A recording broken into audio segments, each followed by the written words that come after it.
Rinaldi will join us, and we'll see if the Buckeyes and Tigers can send out the year in style with an instant classic. The ingredients are certainly there. Well, this is exciting. You get an opportunity to see Alabama already in. They've kind of punched their ticket to get into that championship game, and now we find out Clemson and Ohio State are not worried about Alabama right now. It's about 60 minutes of football and trying to survive and advance to that championship. For Deshaun Watson, it's his 5th must-win postseason game the last couple of years. Think about that. And every single time he has delivered with a big performance. In a year where so many great individual players, I think he's the best player in college football, most experienced at his position in making plays. And he's got so many weapons to keep an eye on tonight. They're going to try to run the ball. And if they run the ball with the quarterback, Watson, and also Wayne Gallman, it affects the safeties. And when it affects the safeties and run support, you're going to look for them to try to isolate Mike Williams, number 7, the best vertical threat in the country. He can go up and over most of the corners.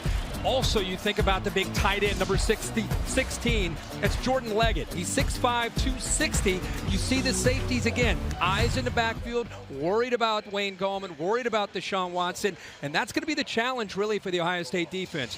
Not only Raekwon McMillan in the middle, but I think it's more about the secondary. Malik Hooker's got to be able to be disciplined and try to create big plays. And the corners led by Marshawn Lattimore, they're going to be isolated one-on-one. Can they hold up in man coverage and make plays against a very talented group of wide receivers? Lattimore, of course, the top 10 draft prospect. Hooker, the unanimous All-American with those 3 pick sixes. Talk about challenges. The challenge for the Clemson Tigers defense is to try to contain Ohio State's number 4, Curtis Samuel, as versatile a weapon as there is. Well, I think Brent Venables would tell you that it's helped to have 3 or 4 weeks to get ready to defend Curtis Samuel. And the reason is Ohio State does such a good job of moving him around, and that's what they're going to have to do tonight. Try to keep Clemson guessing on where he might be. This is against Oklahoma. He's lined up in the slot as a receiver, motions back into the backfield. See the confusion from the safeties from Oklahoma. They get outnumbered back into the boundary, and there's Curtis Samuel into the end zone. But it was the pre-snap movement that helped create that play. This against a safety lined up at wide receiver, that's a mismatch. They'll look to try to see if they can find the Clemson receivers one-on-one matched up against Curtis Samuel, by far their most dynamic playmaker. Now you talk about defense from Clemson, you got to start with the linebackers. Ben Boulware, number 10, really the heart and soul of this defense. And Kendall Joseph's done a great job of stepping up. You're going to see them blitzing a lot tonight. Very, very multiple and aggressive defense from Clemson all year, and especially tonight. Those are the top 2 tacklers. They're ornery guys. Neither one wants to be chasing Curtis Samuel in coverage in it. However, no. Well, Ohio State was back here a year ago. They dispatched Notre Dame in the Fiesta Bowl that time. Buckeyes 35 days since that double overtime home field win over Michigan. 1 game less wear and tear than Clemson.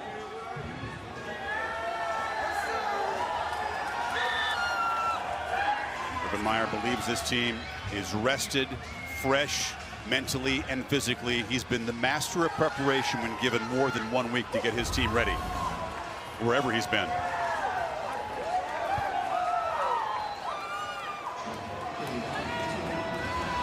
The Buckeyes take the field as just a slight favorite over Clemson. You're right about Urban Meyer. A lot of history and the way he gets his team motivated and ready to play in these big games. Preparation with such a long layoff, such an important ingredient in having success. This is the building where Meyer's Gators upset a favored Ohio State team to win the championship in the 2006 season. It's a young group, isn't it, Kirk? They don't lose much next year. They came into this year the youngest team returning in the Power 5 with the least amount of experienced players and starters. This is the kind of moment why Urban Meyer came back to coaching for.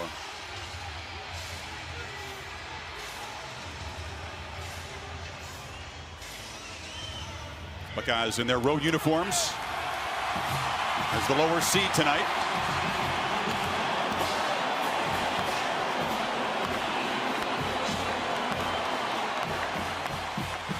But it won't feel like a road game. There is a lot of scarlet in this building.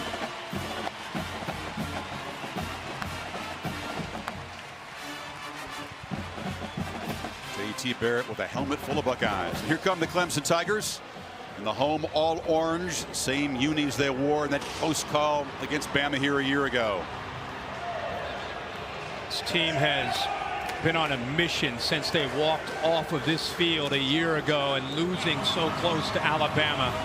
They had the one slip up against Pitt, but endured a lot of pressure week in and week out. And Dabo Swinney has had his team laser focused on trying to get back to that championship game.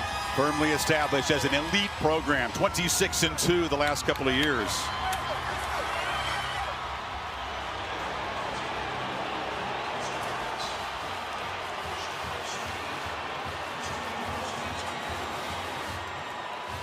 Tigers have thrived in the underdog role under Swinney.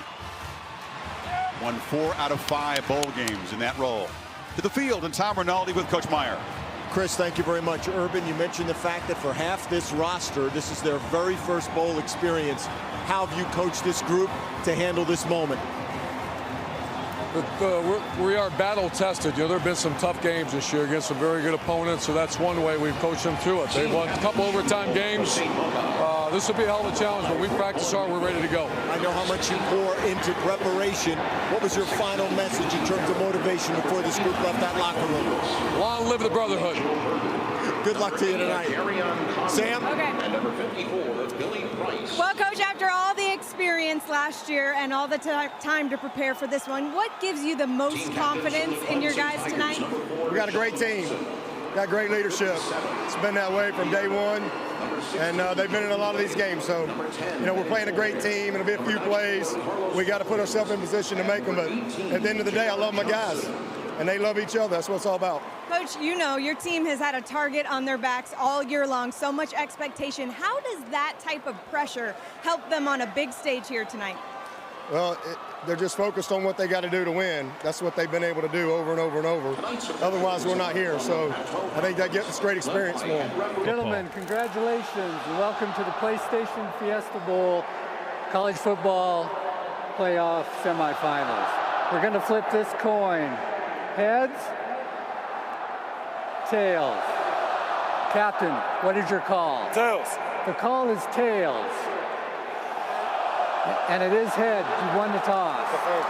You'll defer? Yeah. Clemson has won the toss and elected to defer. You're going to receive. Which way would you like to kick? Just that way? Ohio State's choice this half, they will receive. Good luck, gentlemen.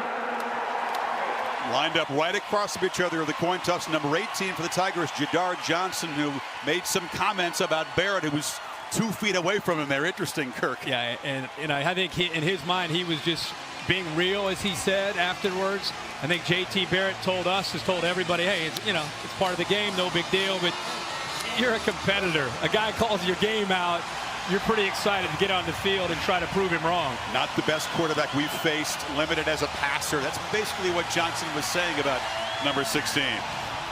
Watson fired up and ready. This has been the Nissan pregame rush. The Buckeyes and the Tigers about ready to get it on here in Glendale.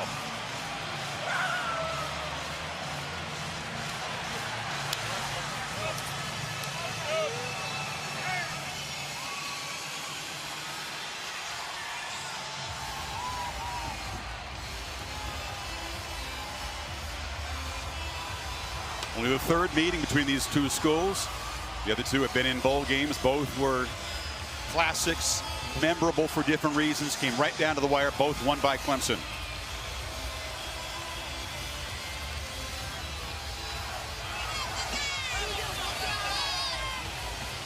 Wonder if the Tide, looking in, have a preference in this game. You know how Coach Saban is about that, but Chris, as far as this game and the beginning of this game, you had such a long layoff, the energy in this building. How do these teams handle that?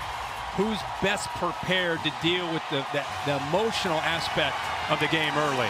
Clemson's kickoff coverage team was a weak spot a year ago. A touchdown allowed to Bama. It's been much improved this year, and Greg Hugel, the sophomore, has improved his kickoff length. Harris, Campbell, and KJ Hill deep for the Buckeyes.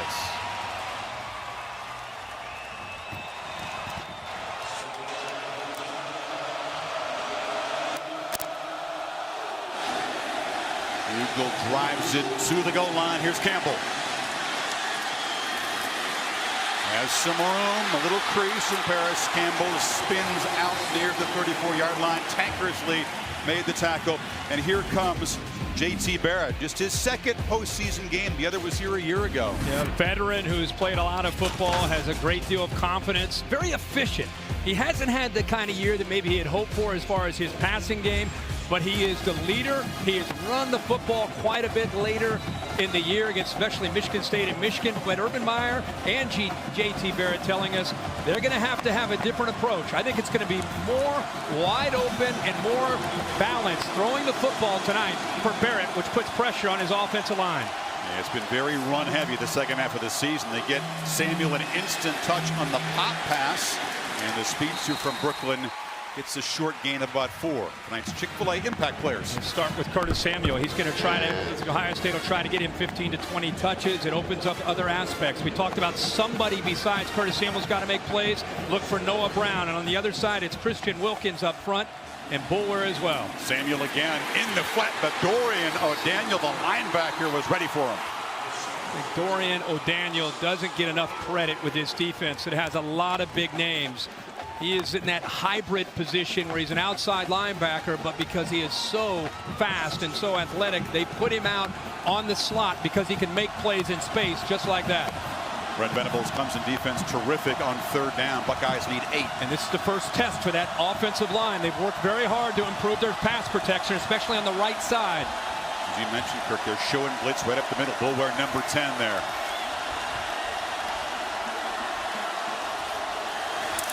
He drops back.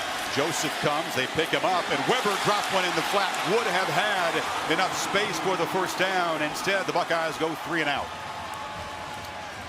They were able to outflank Clemson. They were able to get to the outside. He's all alone. It's a ball that Mike Weber's got to be able to hold on to. And if he catches that, he turns the corner and he picks up, easily picks up enough yardage for that first down. But he drops it here early in the game. The brilliant Cam Johnson, the Aussie, back to punt for the Buckeyes. Artavis Scott, the veteran receiver, has taken over the punt return role the last few games. He is crowded, does make the fair catch at about the 15-yard line, and Deshaun Watson will be backed up for the first possession. No panic ever is what the Tigers staff says about their quarterback. Well, it's because he's run this system since he was in high school when Chad Morris, who was the offensive coordinator, recruited him. So he came into Clemson. He's now in his 3rd year of running this system. And what helps is there isn't a defense that he's not familiar with. So you're going to run tempo. You're going to show a lot of different things. But he is so calm and quick with his decisions. It opens up so many different aspects of this offense, running and throwing. Scott comes in motion. We use this a lot. And Buckeyes string it out. Sam Hubbard, the defensive end, made a nice play. And the Chick-fil-A impact players on this side. Ohio State will be tested by the speed of this Clemson team. I think it's the matchups on the outside. We talked in the open. Mike Williams, the receiver number 7. Jordan Leggett, the big tight end. When they get one-on-one, Raekwon McMillan, the heart and soul of the defense, and Marshawn Lattimore, number 2, who's at the top in one-on-one coverage, especially against Mike Williams. In motion, Wayne Gallman out, empty backfield on 2nd and 9. Watson has lots of time and tries to get it to Williams. Intercepted by Gary and Conley along the sidelines. The receiver fell down, and the junior corner makes his 4th pick of the year. Well, that's been the one area that Deshaun Watson has struggled, is he really expects his players to be able to make plays. But watch how Gary and Conley is able to undercut that. He anticipated the route going out to the corner. Once he saw Williams, who he just talked about going out there, he's able to get his head turned around, locate the football, and go up and make the play. I think he makes that interception, even if Mike Williams does not slip. 20th pick for the Buckeyes. They're plus 17 in turnovers already, though. Footing an issue, and it has been in the past on this field. For the Buckeyes from the 33, Barrett. His first keeper, the first of many tonight, picks up about 3. As much as Clemson will blitz the linebackers, 10 Bulwer and 34 Joseph, Ohio State, I think, will try to work the edges more, try to get to the perimeter in running the football. Those linebackers blitz up the middle. It's like Ohio State has a true freshman, Michael Jordan, the left guard, down. One of those guys who stepped in and earned a starting role in the Big Ten as a true freshman. We'll take a timeout while they look at him. Look now at Greatness Awaits, presented by PlayStation. We talked about Curtis Samuel, the only player in the FBS with 700 rushing and 800 receiving yards, almost 10 yards per touch in the first series. They tried to get the ball to him twice in different ways. Michael Jordan going off. He was helped off the field. It looked like Jamarco Jones stepped on his ankle, but sophomore Demetrius Knox now in the game at left guard. Not seen a lot of action this year. Put in a tough spot against a very good defensive line.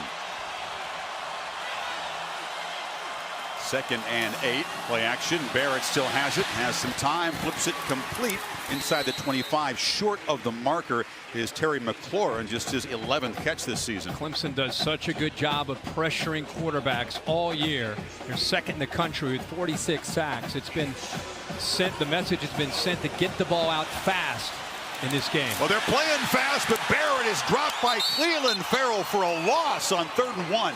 And remember, we just talked about Knox coming in. He's been on the sideline. Well, he better adjust to the speed of this game, because right across from him, there he is. He gets off the ball slow, and there's Farrell, who's played great this year as a freshman. Just the suddenness and quickness, I think, surprised Knox. And again, he wasn't even off the line of scrimmage. You're on the sideline early in the game. You got to keep your head in the game and be ready to go. Tyler Durbin, ultra reliable until he missed his first 2 attempts against Michigan. Finally made the 3rd one to force overtime, and this one is no good. From 47 yards, it drifted right, and that's an ominous sign, because Durbin's confidence is a little bit fragile right now, and the Buckeyes cannot cash in the interception of Watson. Yeah, that is a big win for the Clemson defense. Ball is deep in their own territory after the interception. Come up with a big play on 3rd down, forced a field goal, and Dabo Swinney is fired up.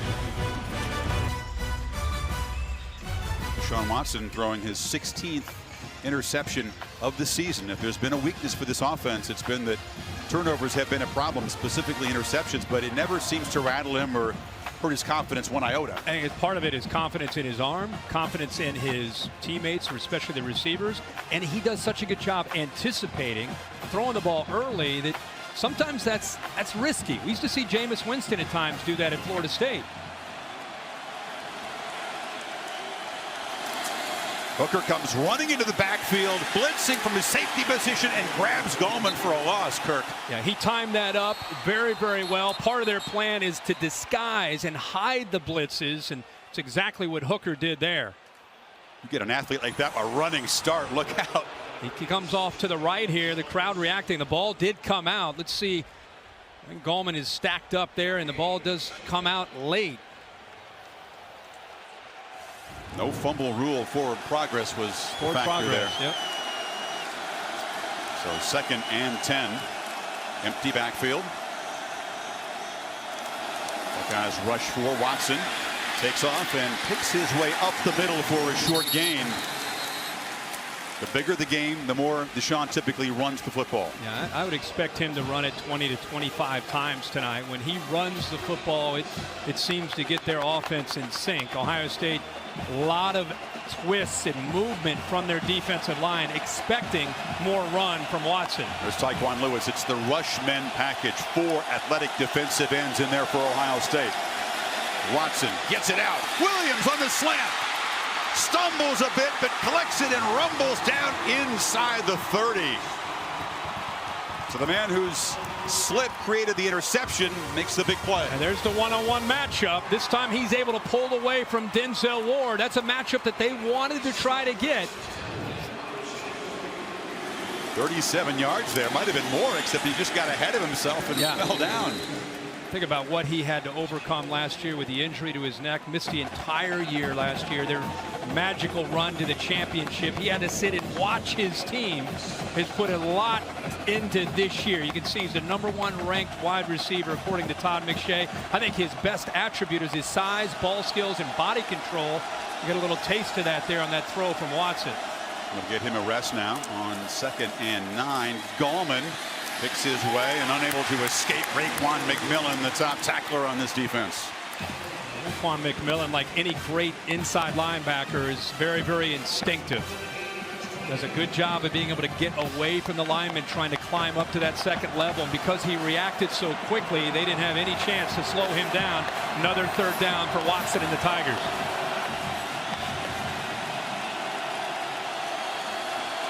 Again, man-to-man. From the pocket, Watson for Deion Kane, who kind of broke off the route, overthrown. Denzel Ward was in coverage. I think what I saw and Deshaun Watson saw is man-to-man at the line of scrimmage, but Ohio State, a little changeup. Watch him bail and drop to more of a zone, trying to confuse Watson, trying to confuse the wide receivers.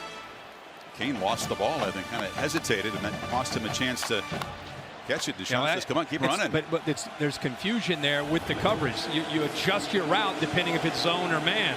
Little miscommunication with Kane and Watson. Tigers turn to try a long field goal. Greg Hugel from 45. And he's able to drive it through. So Clemson draws first blood. 3 and outs, 2 3 and out. Now, this is an issue for Ohio State. They lost their starting guard here early. Michael Jordan. Knox, a sophomore, went in. That play, he didn't even get off the ball at the snap. Now, one thing we've seen is Jordan has been trying to work. They've retaped his right ankle where he's had that injury. It looks like his helmet is on, and he's in fact in that lineup with the rest of the linemen on the sideline, seeing if he's going to be able to try to give it a shot. But as soon as he went out, when you saw Demetrius Knox, who's, you know, he's a young guy, step in there, you could see that that was a glaring concern for Urban Meyer and for J.T. Barrett and that Ohio State offense. Jordan, one of 17 Buckeyes who started all 12 games. They've been very injury-free this year. It's been a key while they're here. Hugel to boot it away. Again, doesn't reach the end zone, and Campbell's going to have a chance again. And Paris Campbell off and running. Finally forced out in Clemson territory by Van Smith, but a big play by the Buckeyes special teams. This is an area that Urban Meyer, as a former special teams coach, prides himself in special teams. The hidden yards, field position. What a good job there by the entire unit with the blocking. But then you can see the speed and the natural ability to run in space by Campbell is what opens this up. Great cut right back there on the kicker, and he picks up another 25 yards. And once again, Kirk, the kickoff coverage team haunting Clemson. Much improved. They got all the way to 37th in the country in that department this year, which is much better than worse than 100, which they were last year.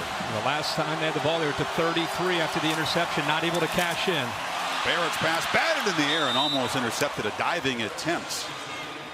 Waving a big finger is Scott Pagano, one of the defensive linemen who returns to this game after missing some time with injuries. Yeah, I think Wilkins was in there too. Christian Wilkins looks like he may have gotten up and batted that ball down. And when quarterbacks are getting the ball out of their hands quickly, you can't get to them, so you got to get up and knock the ball down. Big Wilkins, number 42, is slides inside now on second down. Barrett dodges the pressure, takes off, lowers the shoulder, and is near the marker. He'll be a yard short at the 33. That is great coverage. Brent Venables is known for his man-to-man pressure. This time they sit back in zone, but give J.T. Barrett a lot of credit. He didn't panic. He's heard all month about getting the ball out fast. He recognized zone, and he saw a soft spot there where he was able to at least have positive yards to give himself a chance here on 3rd and 1. How many times Urban Meyer told us yesterday, staying on schedule, being in that 3rd to 2 to 3 range, very important. Buckeyes, one of the best teams in the country, is in 3rd and short, but there's a misfire on the right side of that offensive line. The right tackle looked like Isaiah Prince may have jumped. Prince, of course, keyed up coming into this game. He's been criticized. False start. Offense number 54. 5-yard penalty. 3rd down. Big sophomore's had lots of trouble in pass protection. It's out here. It's not 54. He gave it to the right guard, Billy Price, but it's actually the right tackle. We'll talk more about Prince as he is challenged by a very good Tigers pass rush tonight. Needs to have a big game. Yeah, he has struggled down the stretch. He knows it more than anybody. He's very keyed up and motivated to play better, much better tonight. Has grinded these last 3 weeks to improve. Marcus Ball, the tight end, comes in motion. Barrett rolls to the right. Still got it. And fires it complete to Samuel along the sidelines, and Samuel slips as he cuts back, but the Buckeyes move the sticks. Third down, you're concerned about the pass rush. You move the launch point. Look at the tight end right there helping 59. That gave him a chance to get around the edge, but there's the ability to improvise, the patience, waiting to the last variable second to be able to eventually find Curtis Samuel, who did not give up on that play. Both these quarterbacks have the elements of being point guards, just like a basketball play, right? Like a no-look pass almost there on the break. Buckeyes convert 3rd and 6, and now it's Samuel on the reverse. Chased and dropped way back at the 30. Clelin Ferrell off to a terrific start. These guys have seen this jet sweep look over and over and over, and when you see Curtis Samuel go into motion, you've got to anticipate you're going to get this kind of movement from the Clemson defense. Look how quickly they got out there, and there is again Michael Jordan trying to play on that gimpy right ankle, could not get out there quick enough to deal with the speed of Ferrell. It's an 8-yard loss. The Tigers are the kings of tackles for loss, the most in the country in the last 5 years. Typically, they lead the nation every single year. 114 of them now. Samuel's in the slot. And clock ran out. Did they get a timeout beforehand? Just.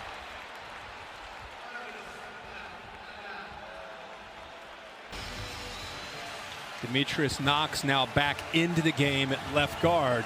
Jordan has tried and will now go back out of the game and work on his ankle. Barrett has to escape pressure in the backfield. We drop behind the line again. Clelin Ferrell is a problem tonight. Yep. And it's his ability to make plays because he has such quickness around the edge. This has been a problem for Ohio State when they have played against teams that have great skill and speed on the defensive line and linebacker. I mean, you go back and look at Penn State, Wisconsin, Michigan. They knew in their entire preparation, Urban Meyer said, we got to be a lot better at the offensive line and wide receiver if we're going to move the ball against this defense. Barrett got knocked in the head pretty good on that play, and now in 3rd and 18 has good protection from the pocket. A 3-man rush, and Barrett fires to the end zone. Diving attempt there by McLaurin, just overthrown, 4th down. You get to 3rd down against Brent Venables, you can see anything. They're very exotic. They blitz, they rush 3 and drop 8. They'll show pressure and drop. And that time, as you said, they showed pressure and then ended up dropping 8 guys into coverage. AT&T pylon cam shows you the feet got tangled there, but just too far for McLaurin. And now Tyler Durbin, who missed wide right barely in his first attempt from 47, tries on 47 again, overcorrects and hooks this one wide left. So Durbin, who missed his first 2 against Michigan, has done the same tonight. He'd been incredibly reliable up until that last game. After the interception, they were at the Clemson 33-yard line to start their last drive. Missed field goal. This time they started the Clemson 42-yard line. This time he hooks it. Both times from the left hash. How much is he dealing with the mental approach to kicking after missing 2 in the Michigan game where he hadn't missed all year? And then he misses 2 here to start this game. Former soccer player James Madison. This is his first season playing football. So remember that. He didn't have a lot of experience feeling what it's like to miss a field goal, have to bounce back from that. Clemson takes over, and Gallman runs right into heavy traffic and his body slammed backwards. Samantha. Chris, coaches from Clemson really challenging their offensive line during that last drive, saying you've got to do a better job of paying attention and paying attention to your gap in particular. You have to give Deshaun more time. Deshaun told me that's where the adversity would come in this game because he can barely read anything pre-snap. Everything looks the same. Time is of the essence once the ball is snapped. That's right, Sam. That's the challenge of playing Ohio State. It all looks the same until the ball is snapped, and then things get interesting. But over the middle, Renfro has a little pocket, and the slot receiver makes the catch out near the 45. And there's a great job of recognizing the blitz from 35. Worley on the slot receiver, Renfro. Just a quick side adjust, get the ball out of the hands. It's very difficult with those late blitzes to fool Deshaun Watson. But you've got to do something. You can't sit in the same coverage play after play. Watson's second completion, 2 for 4 with that interception. Marshawn again looks right, fires for Williams, and a one-on-one battle. That time won by the all-world wide receiver as he beat Denzel Ward down to the Buckeyes 30. Second time he's beaten Ward. Remember, Williams at 6'3". Watch how he finds the football and adjusts to it up and high points the ball over top of Ward, who's 5'10". And a great throw from the quarterback, Watson, who seems to be getting into a rhythm. Scott cuts it back, still runs and barrels forward for 500-yard games for this big, tall, strong guy. 6'3", former basketball player. I think playing basketball helps him so much with his body control and his ball skills. And when you're 5'10" and you're dealing with a 6'3" Mike Williams who can go up and time up his leaps, it makes it very, very tough. He's been the top red zone receiver in the country. That'll give him confidence, Kirk, if they get down in there. They can trust number 7 in those matchups. Yes, absolutely. Marshawn Lattimore, number 2 for Ohio State, is now out of the game. Top corner on the Ohio State defense. And that is the last guy you want to see as they massage that left calf. If you're Ohio State, he's been a key part of this defense. Talked about his draft stock, how high it is.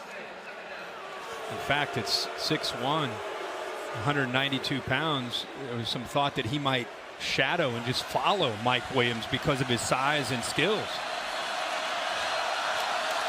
2nd and 5. Watson gave a look downfield, now throws to the corner, incomplete. There was Williams, well defended by Gary and Conley. It'll be 3rd down. Ohio State leaves their corners on islands. Clemson, Dabo Swinney, their entire offensive staff, they knew that. They knew that they'd have some shots that Ohio State's not going to get away from and say, hey, we need to protect our corners. There's the AT&T pylon cam, so you're going to continue to see them take these shots downfield. That time Conley, who's much longer in man coverage, holds up. Tigers need 5 on 3rd down. And there's a 1st down completion to Deion Kane, the man who was suspended, sent home before last year's semifinal game, missed both playoff games. How about that? You keep going deep. You keep going deep. Watch the corners start getting worried. Conley's bailing, and it's 3rd and 5. He's thinking, man, they're going to maybe take another shot. He's retreating, and they just take the gimme for the 1st down. Buckeye defense on the back foot now. Tigers have moved it 54 yards so far. Now Watson with the keeper hit hard and knocked down after a short gain. Lewis and Draymond Jones combining. Sam had a great report about Clemson's offensive line and being challenged over there. I thought coming in that Ohio State, even though it's a young group up front, they play 8 guys. They've been rotating a lot of bodies, and they're all very skilled and athletic. You can see how quickly they're getting off the blocks and making plays against this running game. Ballman, 2nd and 9, barrels down to the 10. They'll need 4 on this 3rd down play. Let's see if Ohio State goes man or zone. You would think they'll not only play man, but play bump, play up close to the line of scrimmage. The last time they showed bump man, and then they retreated, and it was an easy 1st down throw to Deion Kane. Let's see if they tighten things up this time. Got Mike Williams off to the left here of Deshaun Watson, up against Conley, number 8. And Ohio State without their top cover corner in Lattimore trying to get organized on defense. Renfro comes in motion. Buckeyes show pressure. They pick it up, and Watson in the flat to Renfro, who dives for the pylon. He will be spotted just short. Officials want to have a conversation. How about the call here to roll away from the pressure? He definitely steps out of bounds, but rolling away from the pressure that Ohio State could bring there on 3rd down. They're spotting the ball at the 1. He stepped out farther back than than that. Let's He was at about the 3-yard line. See if they buzz down and change it. Or if the Tigers can play quickly. 1st and goal. Watson keeps it and scores, standing up, and says, "Hush, Ohio State band." Impressive drive, running and throwing for the Tigers. 9 plays, 69 yards to stretch the lead. And converting on 3rd down, challenging Ohio State in so many different ways. Getting the ball thrown downfield, getting the ball thrown out to the flat at 3rd down, kind of a rub route there to get Renfro open in the flat.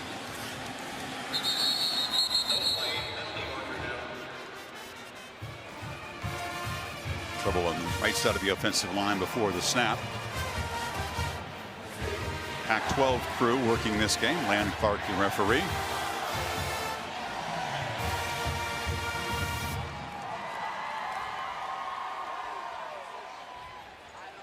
Watson never rattled by his mistakes, and he threw the pick early. Bounces right back as you'd expect he would. Offside with contact. Defense number 59. That penalty will be enforced half the distance of the goal. Try for point. So it was Tyquan Lewis who came across.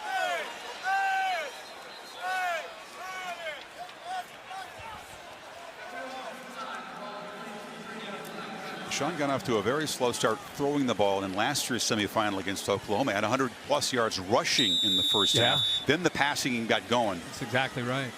But I think the style of defense that Ohio State plays allows them to be able to take some shots and really get their passing game going.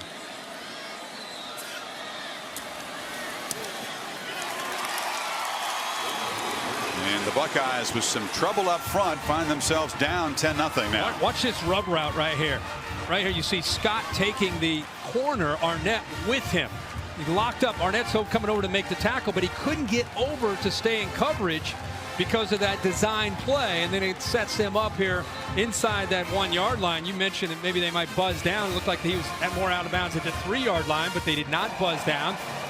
That was a very effective drive, 9 plays and 69 yards for the Tigers. And the 43rd red zone touchdown this year in 60 trips. They are one of the best at punching it in when they get close.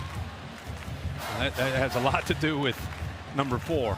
Oh yeah. And he's got lots of options down there, doesn't he? You know, when they've had problems this year, it's been turnovers and not cashing in the red zone. They've had to settle for some field goals, and ultimately that's kind of kept them off the putting bigger numbers up on the scoreboard. That's a great point. They have a great touchdown percentage, but they also have 6 red zone turnovers, which is a bunch. Look at the NC State game, the Pitt game, the Louisville game. There are some moments where there's one way to slow them down. It's kind of squeezing them in that red zone area.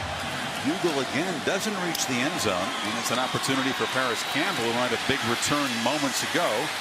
This time he's squeezed down at the 23. Tom, what do you have? You talk about not cashing in with scoring opportunities, Chris. We've each spoken to Tyler Durbin out by his lonesome. No one really talking to him right now. He missed those 2 field goals after such a good start to the season against Michigan. A key point, J.T. Parrott coming up to him in the second half of that game, telling him, we're going to need you, we're going to count on you. You will come through for us. He ultimately did. No one in his ear right now. A long way to go, but keep an eye on the mental state of Tyler Durbin, an important player for the Buckeyes going forward. There is Michael Jordan, the freshman left guard for the Buckeyes, walking to the locker room. Down 10 now. Barrett hands it off to Samuel, who bounces but is surrounded by a bunch of orange jerseys and dropped for a short gain. They are really struggling on 1st and 10. Coming into that last first down play that we just saw, their last 4 first downs have been negative 2 yards. Putting them in a lot of 2nd and long. It makes it tough. From the pocket, a lot of time to throw, and a slant there to Benjamin Victor, the true freshman, just his 4th catch this year. Yeah, how about the offensive line that time?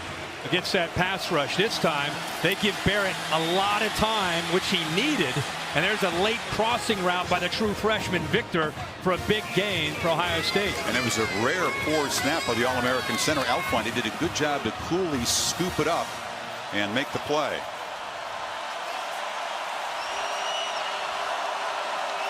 Samuel and Weber now flanking Barrett. They hand it off to Curtis, who cuts it back and bangs into Clemson territory.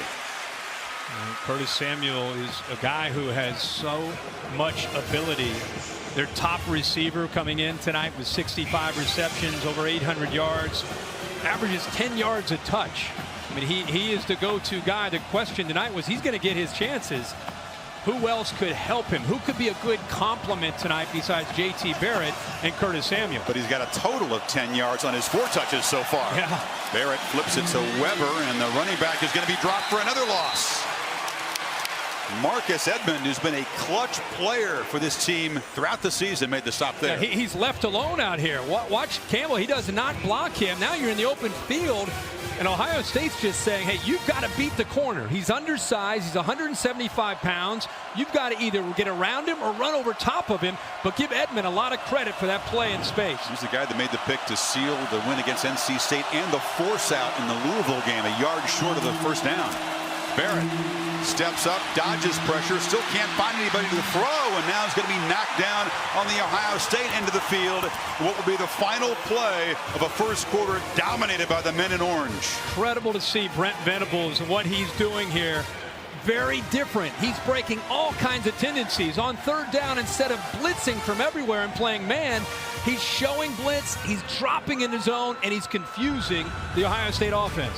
Tigers by 10 after the first quarter here at the PlayStation Fiesta Bowl on ESPN.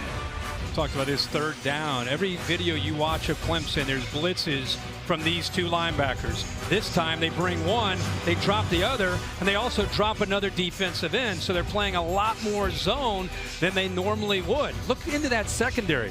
See JT Barrett, they've talked a lot about he's holding on to the ball too long. And it's been a lot of times it's because receivers aren't getting separation. Urban Meyer is frustrated because now it's not necessarily about getting separation, it's about zone and change-ups from that Clemson defense, creating some confusion. Meyer told us yesterday how difficult Clemson's defense is to figure out because you can't really figure what's their base. They don't have a lot of strong tendencies. Johnston with the backspin, and the fair catch made at the 11-yard line by Scott. The Taco Bell student section. Taco Bell in the college football playoff, bringing the best of the regular season to the playoff by creating the Taco Bell student section. Tonight they're picking up the tab for 500 students from each school at the PlayStation Fiesta Bowl and also at the national championship game. These passionate fans can follow their teams. How nice of them. Some grim faces there in the Ohio State section. Remember the last time Ohio State played it, you and I called the Michigan game, and it kind of had this kind of feel. And then you had the big interception by Hooker in a similar area on the field, and it kind of changed some of the momentum around. They need something like that to be able to get them back into this game, because right now it's a one-sided game favoring Clemson. Renfro on the little screen, gets a couple blocks and gets a great gain. Yeah, this is the challenge of defending Clemson. They're going to take shots downfield, they're going to run the ball, and then they're going to keep you honest by throwing the ball out to the sideline. They stretch you every way imaginable. Marshawn Latimer back in the game and matched up near side against Kane. Watson's looking to the right. Again, they throw a little short pass with a couple lead blockers to Ray McLeod. Near the marker. Kind of an extension of their running game. And again, it's not just about trying to pick up yards. It's about making the safeties and the linebackers be aware that if you don't respect that outside play, we're going to keep going to it. And what that does is it sets up other aspects of their offense, especially the inside run game. Need a yard on third down. Tigers 3 of 4 so far on third.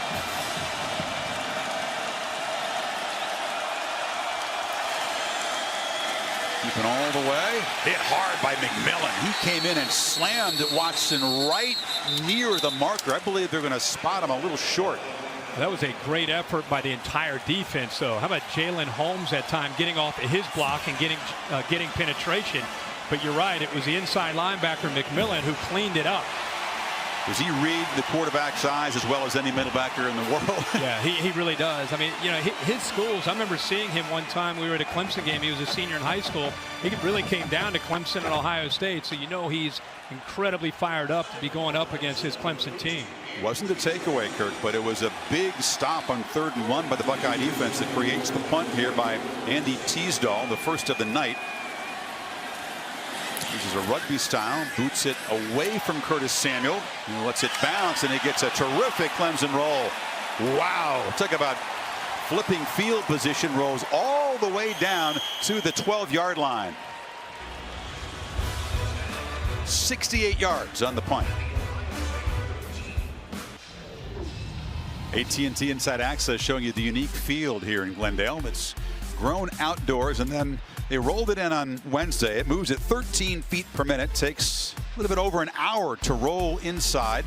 This is the 3rd game played on this field. A couple of Cardinals games. There'd been a couple of slips. But that punt that Samuel Kirk could not field bounced all the way down to the 13. I think he misjudged it. It cost him 22 yards. If he catches that ball on a fair catch, instead it bounces deep into their own territory. More troubles up front for Ohio State. It's a misfire from Demetrius Knox, has been forced into duty with the starting left guard Michael Jordan hurt. Illegal snap. Offense number 65. A 5-yard penalty. Still first down. Well, they target the All-American center Elfline. Urban Meyer and Ed Warner got to come up with something. It's tougher when you obviously backed inside your own 10-yard line. They have run 17 plays so far in this game. 10 plays, 1 yard or less gained by the Buckeyes. Weber, who averages about 15 carries per game and rushed for 1,000 yards, gets 6 yards a carry, hasn't touched it yet tonight.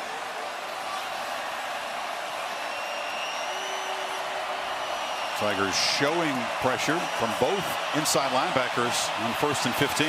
Got to hurry. Barrett snaps it at 1. Wanted to throw downfield, instead just flips it short to KJ Hill, who goes down low to collect it. Continue to do a good job of moving JT Barrett, slide protection to help the offensive line. Remember, the offensive line was a concern coming in. That was before the injury to Michael Jordan, the left guard. Mentioned Knox now in at left guard, but that time rolling away from the potential threat of a blitz or pass rush, and he had time to make that throw. 2nd and 8. It's a shovel pass inside to Samuel. Urban Meyer was joking that's his wife Shelly's favorite play, and she insists that he call it more often. Yeah, she loved it when he was at Florida. Had a lot of success with the Gators and Tim Tebow, but you know, this is an offensive play that Pitt, with Matt Canada, the offensive coordinator who's headed to LSU to be the offensive coordinator, they had a ton of success with this play. But Clemson anticipated, expected that to be part of the Ohio State arsenal. Saw the pressure there from Farrell and the Clemson defense all over the call. Buckeyes just 1 of 5 on 3rd down, need 4 yards here.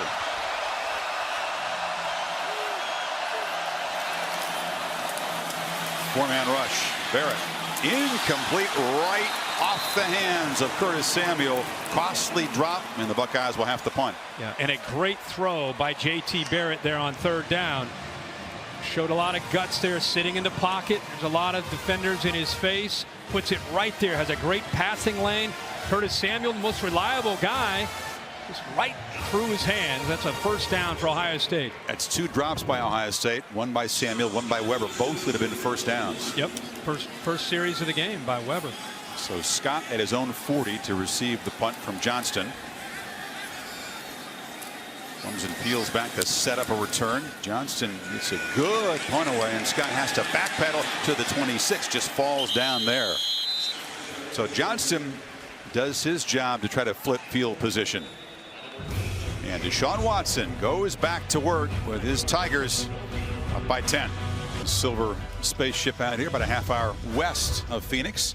Goodyear bringing you the aerial coverage, watching over the hard work and determination of Olympic-worthy athletes for more than 60 years. Goodyear, official sponsor of the college football playoff. JT Barrett, known for his fiery leadership style, trying to get his offensive line going. Protection, blocking up front, certainly been a problem against an athletic defensive front. JT Barrett, as you say, Chris, trying to make sure that offensive line, offense early in the game still, you're trying to keep their confidence up. Big part of his game, the intangibles. 2 quarterbacks who are friends, as we said, different leadership styles. JT brings it a little harder, more forceful. Deshaun leads with his calm, his poised presence out there. Something that his team takes its cue from. This is Gallman in motion, and the running back able to just get the edge, and another excellent gain on 1st down. What a difference between these 2 offenses on 1st down tonight. Yeah, I mean, wouldn't you rather live in the world of 2nd and 2 calling plays and 2nd and 10 or 2nd and 9? Time, as you said, Chris, they got outside. Ohio State, for the most part, has done a good job of setting their edge to the defense. And that's a big part of defending Clemson, forcing things back into the inside where you have a lot of white jerseys running to the football. That time unable to, and he picked up 7 yards. Watson looks briefly out, but that was a designed run and a physical play. He'll move the sticks the 37. I think we came into this game thinking we're going to see a lot of that. I mean, when you run the quarterback in a spread formation with this group of wide receivers, boy, that puts a lot on a defense, because you've got to put an extra jersey or an extra hat into that box to defend the quarterback run, and that could set up some big plays one-on-one on the outside. They haven't had to go to that much yet here early in the game. Watson flips it to Scott, who juggled it briefly but gets a block on the edge from Williams, and another excellent first down gain. Damon Webb forced him out. I love how Deshaun Watson, it's a simple little throw, but he's in such command. Like his delivery, and what I think the NFL is going to fall in love with him is he has such confidence and almost grace about his mechanics and how he delivers a football so accurately.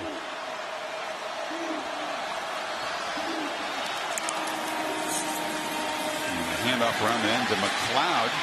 Deshaun disappointed by finishing second in the Heisman, but not driven by it, not fueled by it in this game in a defiant way like some other guys have been. Vince Young, McCaffrey perhaps in the Rose Bowl, an example last year. Just not the way he's wired, as you know. No, not at all. Not at all. I think he was hopeful to be able to win that, but I think he, when Lamar Jackson won it, just being there and talking to him that night, I think he was ready to get focused, go back to work the next day and get ready for this game. And after an early interception, he has sharpened up. 8 for 11 for the quarterback. Takes a downfield shot. It was behind Williams. He was covered there by Ward, and Worley brought the pressure. Now, Ohio State brought pressure. It wasn't just Worley. They also brought McMillan. So they brought 6 with 2 linebackers, trying to kind of shake up the rhythm that Clemson has clearly established here on offense. Trying to get aggressive. Luke Fickell, the defensive coordinator, who's taken the head job at the University of Cincinnati, dialing up some pressure to try to slow down Deshaun Watson. There's Fickell, who works with Greg Schiano up in the booth, co-defensive coordinators. Watson in the flat. Gallman. It's a block. Spin. Still running. Gallman slammed down at the 40, right near the marker. But great blocks on the perimeter by both Hunter Renfrow and Ray McLeod. I mean, it's a great effort, don't get me wrong, by Gallman, but look at the blocks on the outside there, and tremendous effort there. That second and third effort by Wayne Gallman picks up that first down, but give his receivers a lot of credit for helping him. No doubt. McMillan misses very few tackles, but Gallman got away from him that time. And now Watson rolling out on the first down, delivers a low throw, bounces on the way to Renfrow. Ohio State trying to prevent the big plays. This offense can lull you to sleep with the running game, the quick little throws to the outside. They get so many different people involved. They're hoping that they can impact your eyes, especially the safeties. And all of a sudden you keep showing that same look and somebody sneaks behind you, and that's where a lot of their big plays come. Clemson terrific balance so far. 14 passes and 14 runs. They hand it off to C.J. Fuller, who backs up Gallman. His first carry tonight, gains 3. So 3rd and 7 coming. Not quite in comfortable field goal range for Hugel.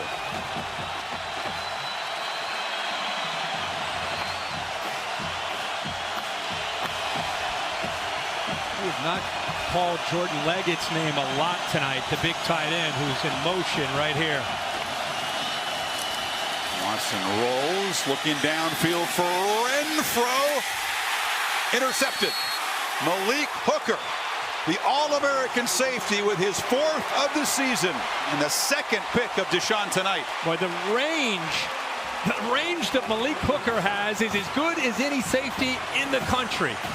He just sits back and plays center field, reads the eyes of the quarterback, but to see how far he came to make that play, tremendous effort by Hooker, who comes up with his 7th interception on the year. Hooker, of course, had that pick 6 right in front of LeBron James, who is his all-time sports idol. That was a feel-good moment for him. Talked about Malik Hooker all year for the Ohio State defense. Watch how far he's inside the hash when that ball is thrown and is able to chase the football down. He read the eyes, the energy from Deshaun Watson. He knew that ball might go downfield to Renfro. Got to jump on it. But that's really what separates him from many safeties in the country. And the timing, down 10, Clemson driving, comes up with a big play. Got huge hands, too. 3XL gloves. One of those guys, who shake the hand, gets swallowed. So there's Weber, his first carry, and the 1,000-yard rusher bolts for about 5. Tom?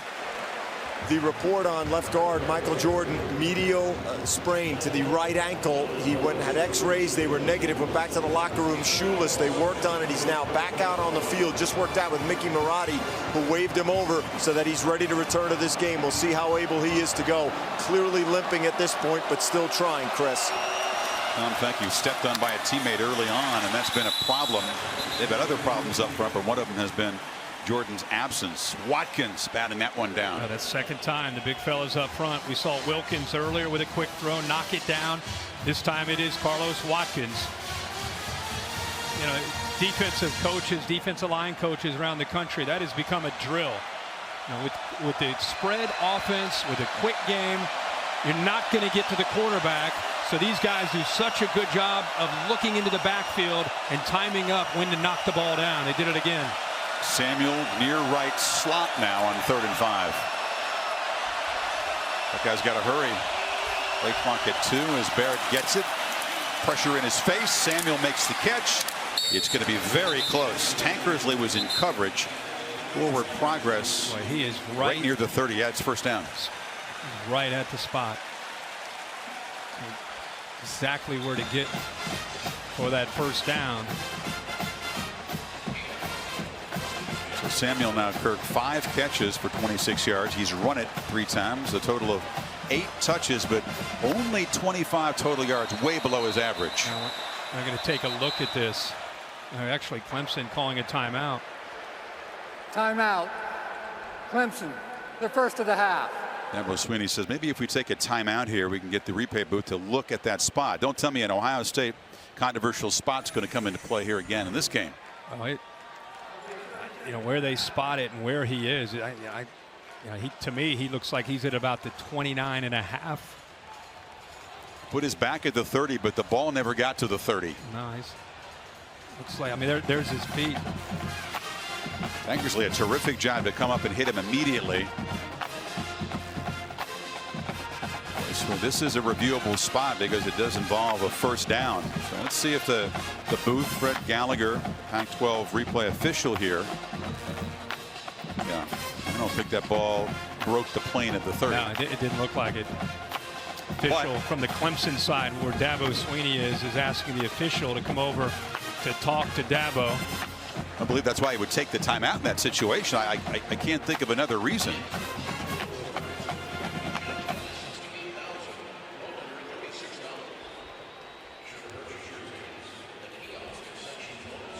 He's being told by his guys up in the booth that Clemson coaches are just off to our right. Ohio State coaches to the left. I think they were pretty convinced that our replay showed that that ball was not across the 30. But, and it's crowded, by the way, on both sides. Ohio State right over here. Greg Schiano down there in the front row with the glasses. They're going to give him the first down. Okay. Michigan fans are hollering.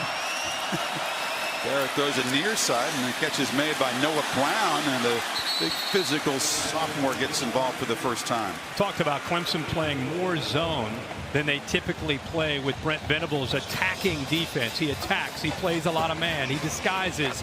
Well, the answer these last few plays to that zone is just get the ball out. 5-yard hitch, get the ball out.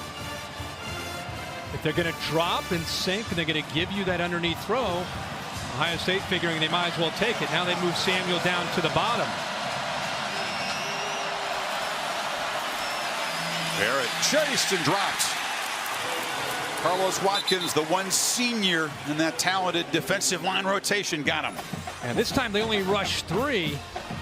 Watch how they, right here, he's able to work through this gap. See, Wilkins drops. He's able to fight through both Billy Price and Isaiah Prince. rushing 3, dropping 8, and Urban Meyer's frustrated because he knows if they can rush 3 and drop 8 and still get after J.T. Barrett, that's a major concern as a play caller. You get home with a 3-man rush, forget about it. No shot. That fast. They need 3 now in this 3rd down. Samuel is in the slot to the left. Barrett looks that way. He's covered, deflected, and falls to the turf at midfield. Carlos Watkins again got a big hand up, and it's 4th down. And if he doesn't do that, that's a 1st down to the tight end Marcus Ball. I mean, how about this defensive line? The game that they're playing, whether they're rushing and getting after J.T. Barrett, or if they're getting their hands up to knock the ball down with awareness.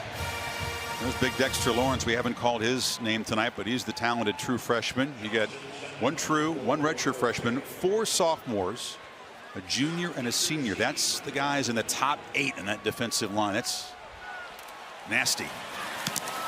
Scott makes a fair catch, retreating back to his 16-yard line, but Clemson's defense continues to impose itself. Lead is still 10. These are the last 5 years top programs. Clemson can reclaim the number 4 spot. Florida State jumped over them by 1/1000th of a point by beating Michigan last night in the Orange Bowl to ACC powers. Alabama number 3, 64-6. And number 2, I should say. And there's Urban Meyer, 61-5.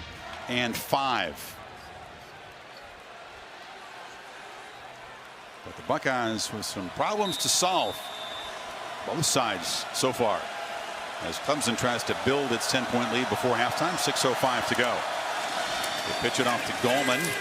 And Gallman with another tremendous gain on 1st down. It's been 2nd and short all night. Yeah, it seems like a lot of times they're running off to that right side, right perimeter, getting a couple good blocks. There's nobody out there because of the block by Leggett, the big tight end. Even Deion Kane got involved, so a nice running lane, and there they are again, 2nd and 2.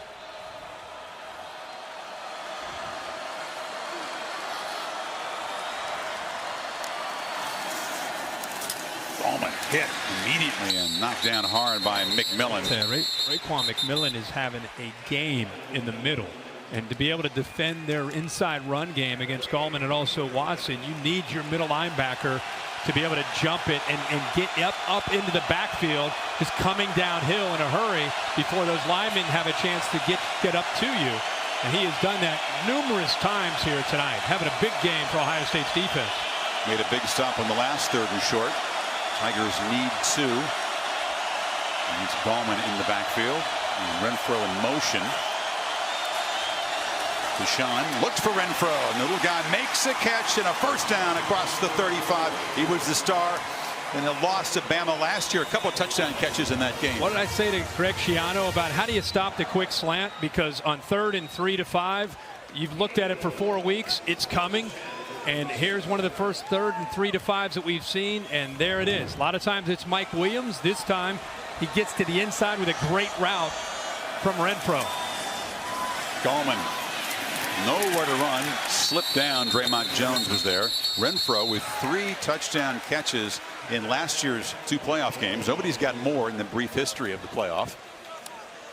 He had a coming out game against the Bama defense last year. I think surprised a lot of people with those 2 touchdown receptions. Broken bone in his hand. He missed about 4 games this year. Put a screw in it, part of the surgery, and he's helped this offense. It's a different offense when you've got the reliable slot guy in there. This time Watson fakes the pitch and cuts it back to the left, and Watson with some room. Still sliding free, still running. Deshaun Watson finally will retreat out of bounds all the way at the Ohio State 33. His first big play as a runner tonight. Yeah, they go quarterback counter. Great block there by the right tackle. Actually, the tight end gets out there in the right guard. Morris, the tight end, Leggett with a great block. And when you give him enough room to be able to get out in the open field, he has such acceleration. He's able to run away from the defense, and a huge gain for this Clemson offense. He had been contained as a runner until that one. 33 yards. Moves it to the 33. Slow developing counter, and he waits, shows patience, and then explodes through that hole. Renfro, another catch, cuts it back. gets away. A flag comes in as Renfro is knocked down at the 15. That was a flag where receivers were blocking. Yeah, Artavis Scott on the hold. Like Gary and Conley was trying to get to the football. Holding. Offense number 3. A 10-yard penalty. You play. First down. It is on Scott. Does a good job initially when he's blocking, but it continues to work because of Conley's effort, and then he grabs the jersey. Great move, by the way, by Renfro on Webb, and there's the hold. You can't make it that obvious. No. Then he's gonna argue it. I'm not sure what he's arguing. For about 15 seconds. Yeah, I'm not sure what he's arguing there. So it's a net gain of a yard. Spot foul moves it back to the 32. Empties either quarterback draw or the quick throw. It's a flip screen. Williams comes back to get it, but a lot of Buckeyes closed in.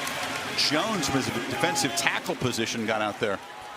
Yeah, they go back into the boundary where there's not a lot of room. It's an unusual play. It is. It is. I mean, you're hoping to kind of find a quick crease and get upfield, but the timing of that better be perfect. Fuller is the back. And 2nd and 7.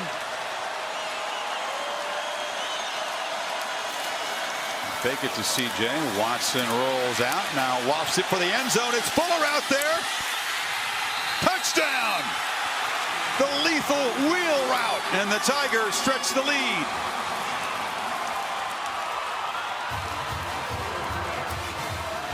There's a flag back where Watson was hit. It's a late hit. Touchdown will count. Jalen Holmes. Personal foul. Roughing the passer. Defense number 11.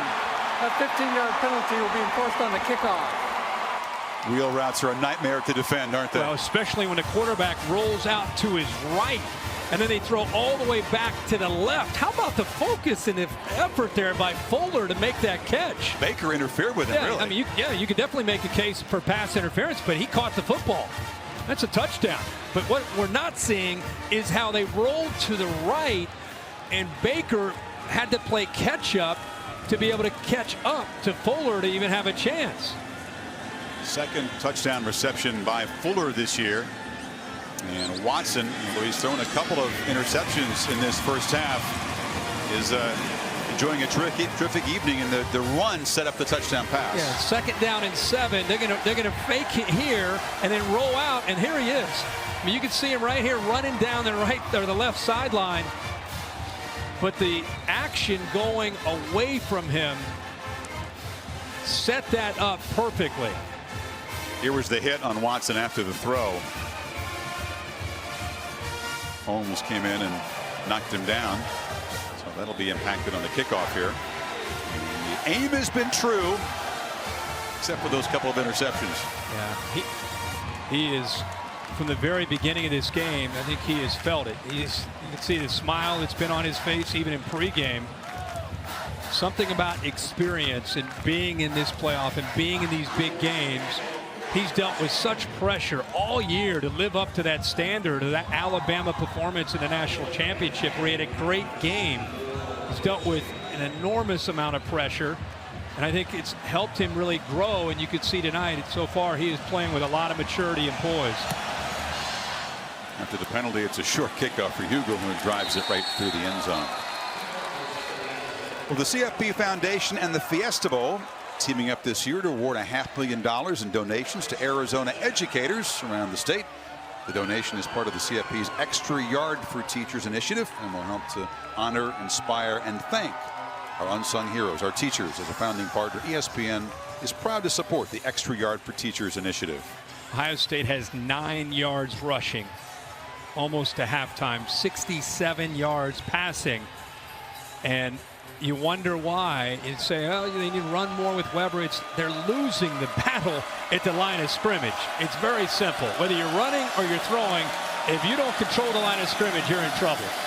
That time they pick up the pressure. Samuel makes the catch at the 35. Get up to a very slow start offensively against the Wolverines in their last game. Just 81 yards at halftime.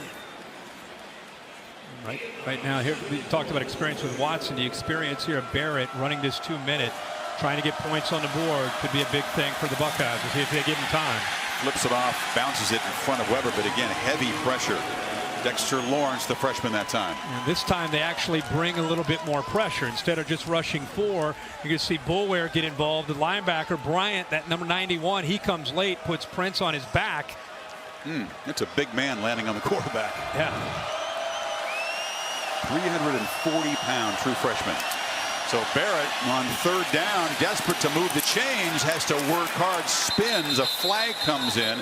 He did make this efficient yardage, but it looks like a hold. Yeah, they're going to get a hold on Noah Prince. Or, I'm sorry, Noah Brown, the receiver to the top of the screen. Offense, number 80. The 10-yard penalty. 3rd down. He erases a 1st down gain, and now it'll be 3rd and long. The Buick halftime report. Reese Davis, Desmond Howard, and David Pollock waiting patiently on the concourse level. 1:49 to go. Ohio State desperate to cut into a 17-point lead before the break here.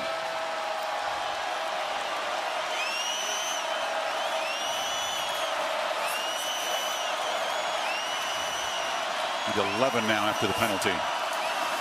Option look, shovel pass. Samuel almost dropped the ball, and that blew up the timing as Boulware was there to knock number 4 down. They have been well schooled the last few weeks. Yeah, I mean, and a lot of it has to do with, you look at an entire season and you see where's the Achilles heel? Where have they had some problems? And one of the spots that showed up had to be the shovel pass that some teams have hit, especially as we said earlier, Pitt. So they have that, as you say, well schooled and well prepared to be able to stop that play. Ben Boulware, who comes from just down the road. Clemson, Scott with the fair catch. Not highly recruited, but he has made himself through will and heart and great instincts into an All-American linebacker. It's been amazing to watch him grow, and not just making plays as a linebacker. By the way, he times up his blitzes as well as anybody, but it's also just how he keeps the team together. If Deshaun Watson's the leader of the team in the offense, Ben Boulware means the same thing. You can see him right there to the defense. Fired up. He's not afraid with that big beard there to upset, to make his teammates mad, demanding that they give extra work, and they do it because they respect him. He did it this week again. You can say no to that guy, that intensity? Plays with his hair on fire, says Venables. He's got a lot of hair. Watson now trying to build this lead. Throws it to Williams, incomplete.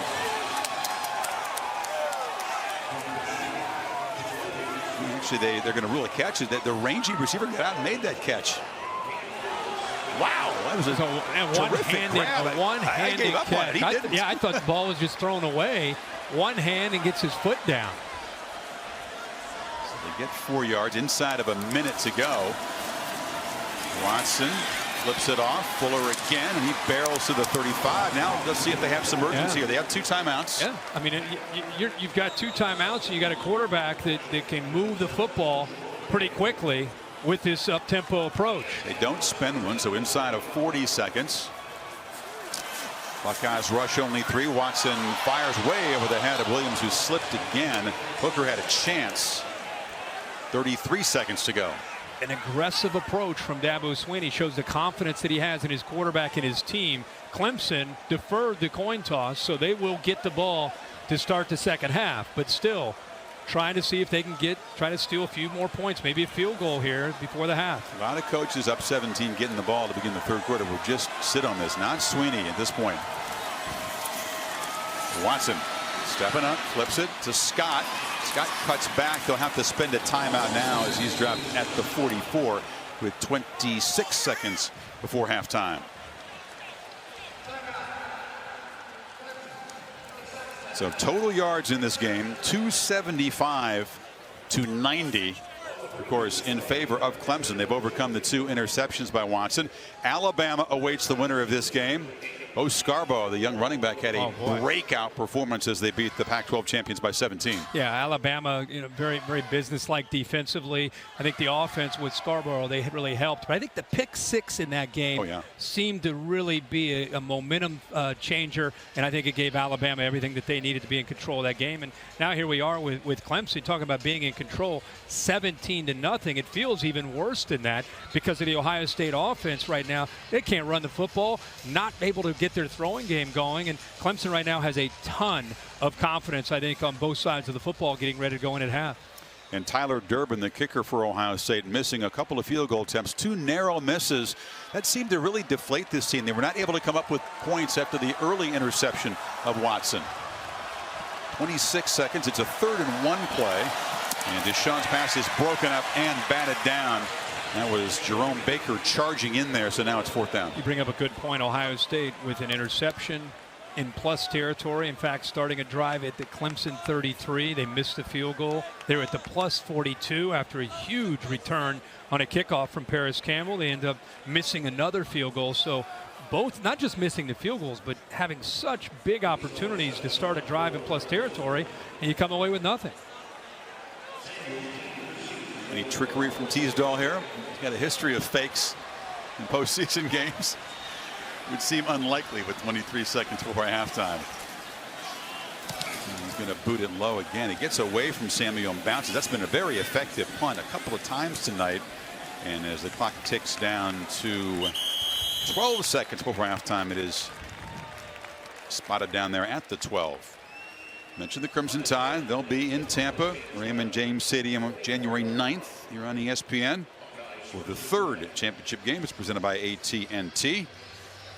Will it be a rematch of last year's classic right here in this building, won by the Tide 45-40 despite 478 total yards by Deshaun Watson.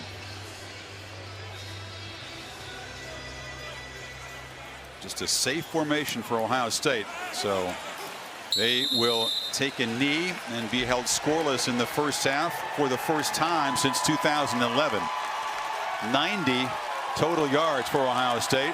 275 for Clemson.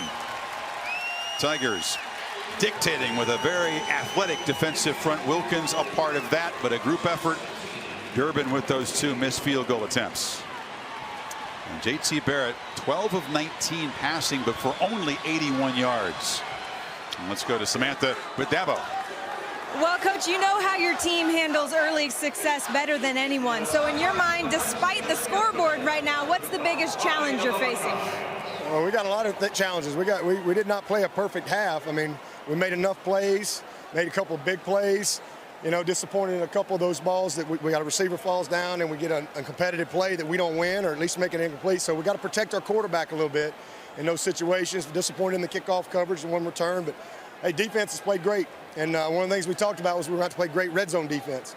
And we've been able to do that. We've done a nice job of containing their quarterback in number 4. So, you know, we got the lead, but it's a long way to go, man. It's a great football team we're playing. Yes, sir. Thank you. Let's go over to Tom Rinaldi. Thanks very much. Urban, down 17. What's the first thing you need to do offensively to get back in it? We're getting some damn balls tipped, and I think we're protecting fine. We just got to execute, man. We're not. We're having drop passes. We're not controlling line of scrimmage. I mean, it's A through Z. We just got to clean it up and do better. It's not like we're getting blown off the ball, but we just got to execute and make some plays. Appreciate the time. Good luck in the second half. Chris? Clemson, a terrific first half team all season. That continues. 326 points scored, 94 allowed in the first half. Buckeyes down by 17. That's the biggest deficit they've had at halftime in about 6 years. It's a frustrating first half for JT Barrett. There have been some drops. There have been some problems blocking up front, Kirk. So where does Ohio State begin to try to solve some of the problems the Tigers are presenting? Well, I think the first thing is Clemson starts the second half with a football, and Ohio State, I'm sure at halftime with Urban Meyer and Luke Fickell, Greg Schiano, they're challenging these guys to go out and try to get the ball back, try to get a turnover. They've already intercepted him twice, not able to cash in. And offensively, man, they've got to find some kind of rhythm running the football to maybe set up some of the pass. But right now, we've not seen them run the ball 8 yards rushing in the entire first half. That can't continue if Ohio State wants to try to have balance. Urban Meyer talked all month about balance, not being one-dimensional. They've been obviously one-dimensional in that first half. Tigers defense that invades the backfield better than anybody. They do give up a lot of yards. Louisville creased this defense for 568 total yards. So they've not been stonewalling everybody, but tonight they come prepared. A terrific game plan. Ohio State executing poorly on offense. And now Durbin to kick it away. Tavis Scott Handles the punt and kickoff returns is deep, and he will just take a knee. Here's the Capital One pivotal performance, Kirk. And I think Brent Venables in the first half deserves a lot of credit for a changeup. You expect him to always blitz on certain down and distances, especially third down. But look, JT Barrett holding the ball. It's because he's playing more zone. And he's covering all the receivers on the back end by only rushing 4, showing blitz here, dropping back. Look at the receivers. I mean, where are you going to go with the football? Nobody's able to find a spot in the zone where there's an opening, so he's sitting there just holding onto the ball. They've got to be able to get him back, make quick decisions, and find zone beaters when they came in expecting to see more man-to-man tonight from the Clemson defense. Clemson offense goes to work from the 25. Watson 16 of 24, 197 passing yards, threw for 1 and ran for 1 touchdown. McLeod in motion takes the handoff, and the jet sweep gains just a yard. Chris Worley on the stop. To Tom Rinaldi. Chris, thank you very much. Talked to Larry Johnson, the assistant head coach, defensive line coach, on the way out. It was not a long conversation. He suggested no sense of panic, said we were all good in the locker room. When I asked him, a lot of voices, he said almost everyone speaking up. No sense of panic. We'll have to see if that resolve turns into results, Chris. Larry Johnson, one of the best at his craft, a long stint at Penn State before Urban Meyer hired him. And there's a completion, a short gain hit instantly is Leggett, who makes a catch for the first time tonight. We thought we'd see a little bit more tight end. We really did. I think Ohio State's done a good job. I've seen Deshaun Watson many times looking Leggett's way in the first half, only to have great coverage by the Buckeyes. That time Worley, even though Leggett makes the catch right there, no yards at all after the catch, set this third down up. We need 4 in the Rushman package in again for Ohio State. They have not sacked Watson yet tonight. Well protected, looking for Renfro, who is well covered, and no flag. Got his feet tangled up with Gary and Conley. 4th down. Conley had the big interception early in the game when he was defending Mike Williams one-on-one. Tell you, he has great technique. He does a good job of staying in phase, meaning he's running stride for stride with Renfro, which allows him to read the eyes of the receiver and then turn and find the football. Does a good job of shielding Renfro away from the ball. That's great play there by Gary and Conley. Yeah, his coach, Kerry Coombs, who coaches the cornerbacks, an enthusiastic guy, would you say, was jumping up and down, enjoyed the play by his corner. And the Buckeyes are able to force a 3-and-out again in the second half. Easdall kicks it right along the ground. And backpedaling is Sammy, who'll field it at the 25, but nowhere to run. Artavis Scott, the receiver down there in coverage. Sam? Yeah, Chris, I'm told that in the halftime speech, Dabo Swinney spent almost all his time focused on his defense. Now, you'd think they haven't given up any points. What's the issue there? Well, he was challenging them to finish out this game, put together a complete game, and follow through on the game plan that they put together all week long. We heard it all week. Make this team abandon the run, force JT to throw, and limit Curtis Samuel. They've done a pretty good job tonight. We'll see if they can put together 4 quarters. That's great stuff, Sam, and there's a reason for that, because at times Clemson hasn't finished well. They haven't finished off an opponent when they've been in a commanding position, especially on defense. Barrett flips it complete. Oftentimes offenses like Virginia Tech, Kirk, in the ACC game, they look dead in the water, but all of a sudden defense backs off and they get it going. You and I called that game, and at one point it looked like, okay, what are we going to talk about? And lo and behold, Gerard Evans that night started to make some plays, and they climbed back in, had the ball actually late with a chance to tie it up. So Marcus Baugh, the tight end, who's been looked at on the sidelines, he's been dealing with a shoulder issue in recent weeks. This is Weber. He's got nothing going. Lost the ball. A scrum for it. Tigers have it, I believe, at the 40. Weber lost it, and it's a turnover. The last thing Ohio State needed, Wilkins, number 42 in the recovery. Yeah, Wilkins comes up with it, but it's Kendall Joseph, the middle linebacker, who was fighting with Weber to be able to try to get the ball out of here. Here's Jadard Johnson there, but watch the left 34. I think he gets his hands on the ball to be able to fight it away, and actually Johnson also on his back with his hands up there to knock that ball away. And a very frustrating and unproductive night for Weber, but a gain there. Spoiled as the Tigers punch the ball out, and now setting up at the Ohio State 41. Ohio State's defense did exactly what they talked about at halftime, a 3-and-out. They get the ball back to Ohio State, looked like they pick up a first down, and then the fumble. It's their first turnover. Play action, Watson. A slant. Williams stays on his feet, knocked down finally at the 22. Great play action to freeze the linebackers. Actually stepped up to chase Wayne Gallman. Huge passing lane and an easy throw for Watson to his favorite target, Mike Williams. Yeah, targeted 9 times, 5 catches tonight for Williams. Watson fakes the pitch, cuts it back. Watson down inside the 15. Notice the urgency. Deshaun Watson and this Clemson offense after this sudden change. They sense an opportunity. The ball in plus territory, already up by 17. They want to try to get the ball snapped. They want to put Ohio State's defense on its heels and be the aggressor with the pivotal point here in this game. Man, is it tough to play sudden change defense against an offense this talented that plays at this tempo. Buckeyes defense was only on the sidelines for a couple of plays and now back out there. Gallman into heavy traffic, enough to move the sticks. It'll be first down at the 11. If it gets to 24-0, it is serious desperation time for an Ohio State offense that has struggled to create big plays really most of the season. Well, and not only that, they have 3 first downs in the first half.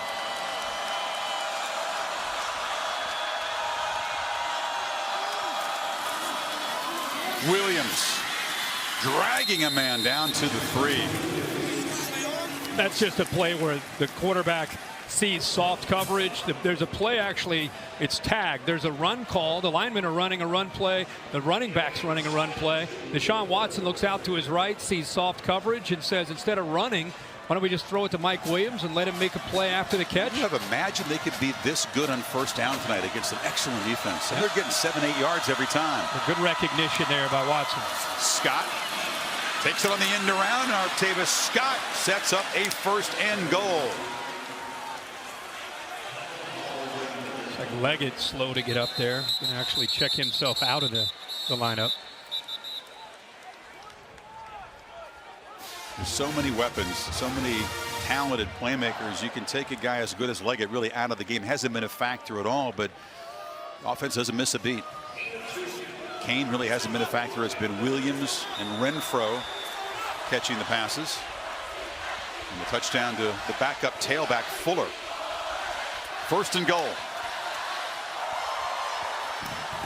Lead Deshaun Watson. Quarterback run game, always a threat inside the 5-yard line. He still got it. Buckeyes were all over him. Quick penetration off the edge from Lattimore and a 1-yard loss. Really good discipline from Ohio State's defense. They actually did a good job of taking away the dive and also staying outside and keeping their edges. That time Watson almost tried to bait them with that long ride with Gallman to try to get them attacked down on the running back to open his room to the outside, but the discipline there helps Ohio State. It's Gallman. And again, excellent defense off the edge. Jerome Baker. The Tigers lose another yard, and it'll be third and goal from the 4. That's a heck of a play there. Richard 80 tries to get out there to block Baker, but look at the quickness that time by Baker. Not only to get around the big tight end, but also to be able to make a big tackle there against Wayne Gallman. 2 plays, 2 1-yard losses. Some urgency from this Buckeye defense to keep the lead, perhaps just to 20 if they can. Big difference between 20-0 and 24-0.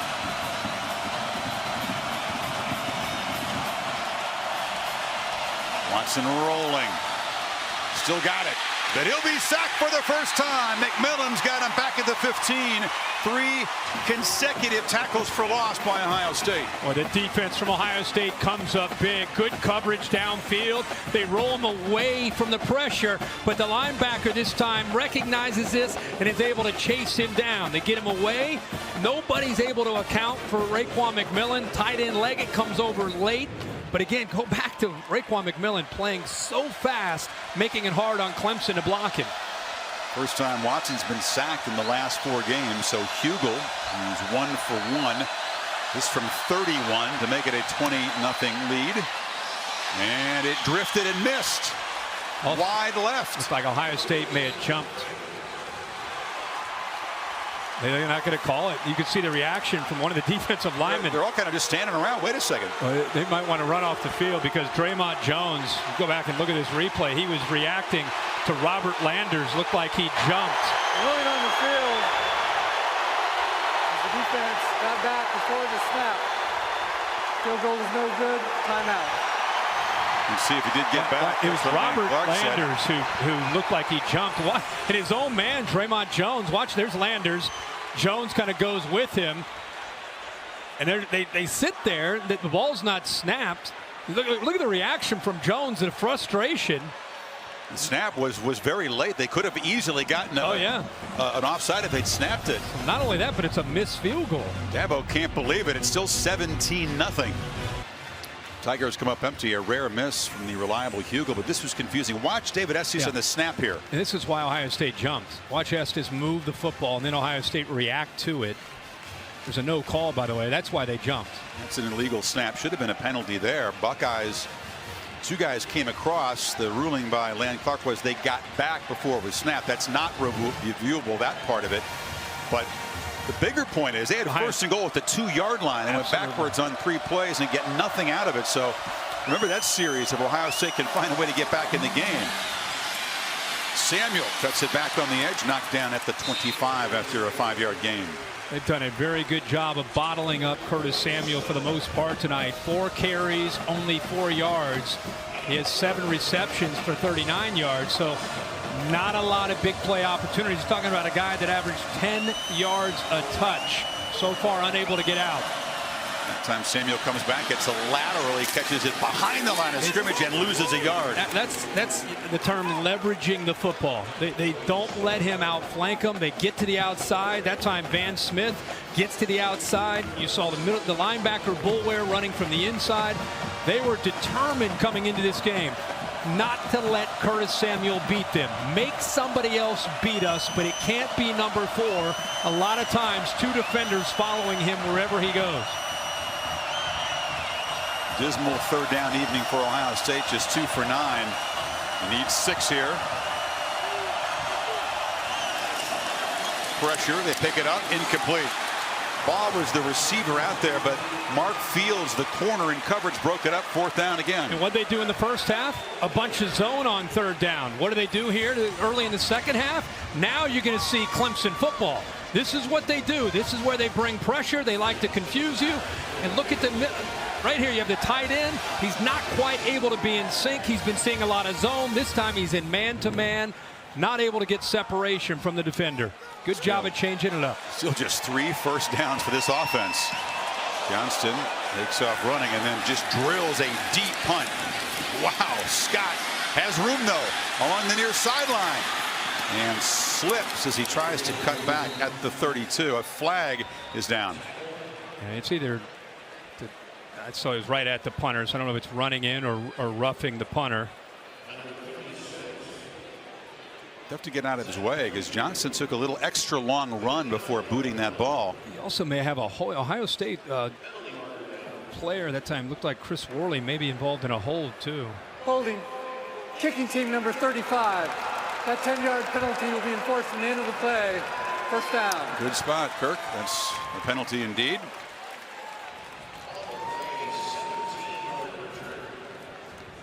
'61-yard punt, a 16-yard return.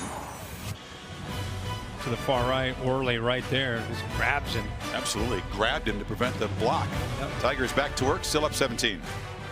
Goodyear providing our Arrow coverage again tonight. Committed to honoring blimp-worthy athletes who demonstrate hard work on and off the field. Goodyear, official sponsor of the college football playoff. Clemson has run 19 more plays than Ohio State tonight, Kirk, and had the Buckeyes defense back on the field.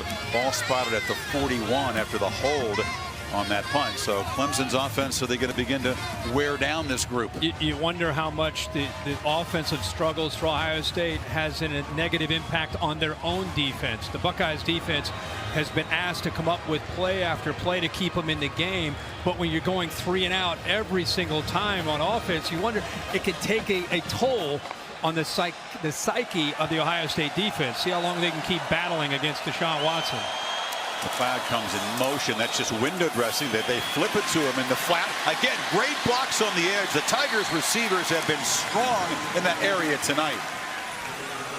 Great job here of keeping the linebacker inside with the ball fake. Then you can get him outflanked.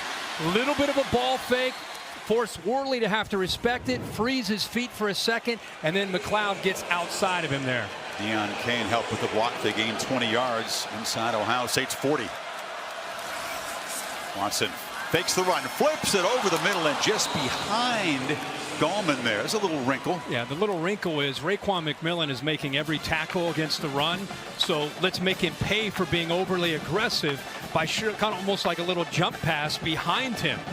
They tried to kind of use Wayne Gallman as a decoy, saying, oh, he's just going to come out and block. And they try to flip it right over top of him and just didn't quite hit that, out of sync. Shot at Tyquan Lewis there, Kirk. Hands on hips, the wear and tear you've mentioned. McLeod on the pop pass into the boundary, really nowhere to run.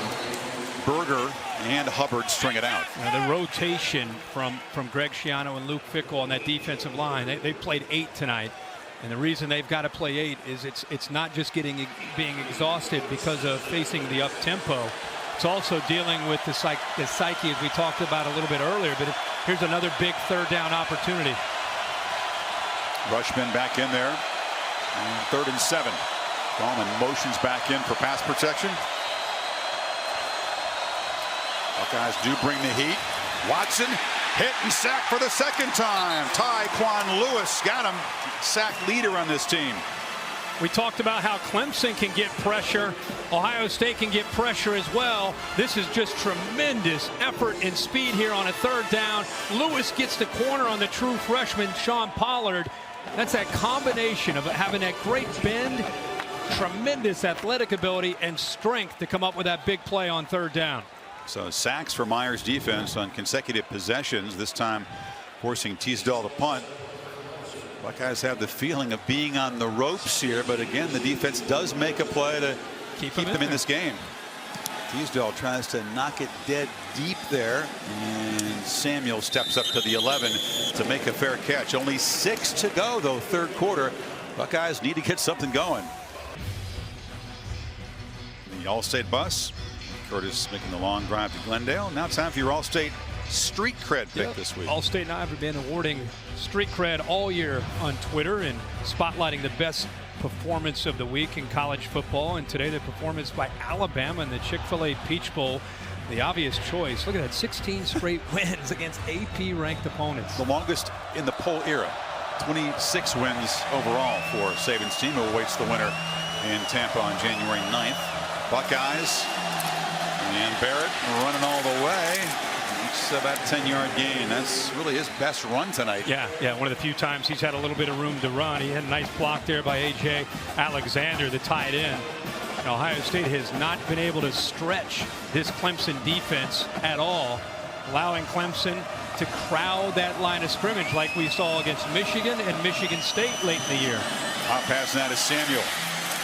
Nowhere to run. They string it out. They wanted to play with tempo tonight, but you can't play with tempo if you can't make a 1st down. No, and you're getting pushed back into the backfield. I mean, this Clemson defense, they're not fearing anything at all downfield. Ohio State's, I think, attempted maybe 4 passes downfield beyond 10 yards. You can see 1 of 3 in the middle. Only 21 yards in the entire game. So if you're Clemson, you don't fear anything downfield. And with the way the pass rush is getting after J.T. Barrett, this defense is squeezing, especially in on number 4 in those short passes and the run game. It's not really downfield. That's only 11 yards. No, they're taking deep shots. Right. Barrett from the pocket does take a deep shot and overshoots Corey Smith.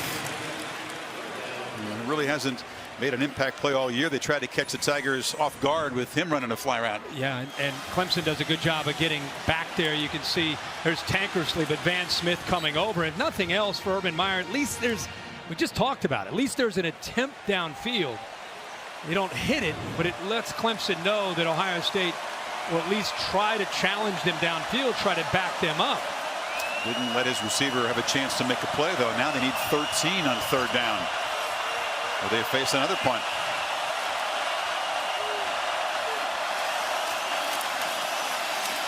JT, sacked back inside the 10 by Clelin Ferrell, who has had a dominant evening off the edge. Here's a stunt. Here's just more like Clemson's defense. The stunt comes around to be able to get in. They blitz the linebacker here. This is where you expect to see more of a challenge because of the complexity. The center moves down to his left. Nobody accounts for Ferrell, who comes all the way around on the twist up front. And that time, JT Barrett, no chance at all. Johnston from his end zone. This time it's a shorter boot. High though, Scott interfered with. It's a muff, but the Buckeyes got too close to him that time. Terry McLaurin, the receiver, didn't give Artavis a chance to field it, so that muff will be nullified. Talk about the guys off the edge, Kirk, whether it's been Vic Beasley, Shaq Lawson, and Kevin Dodd a year ago, and the beat goes on with Ferrell. They are just able to find and develop these edge pass rushers so well with that program. Now they recruit. I mean, that is a big priority for Brent Venables. Think about what he's done since he's been at Clemson with the sacks. I mean, it's a big part of their defensive scheme. Opportunity to catch the kick. Kicking team number 83. A 15-yard penalty. First down, Clemson. And back to your point, in the 5 years that Brent Venables has been there as a defensive coordinator, they average 42 sacks a year. Incredible.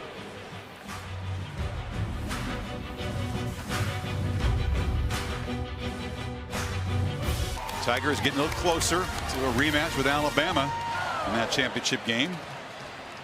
4:09 in the third, and after that kick catch interference, the ball moved to the Ohio State 40 to begin this possession.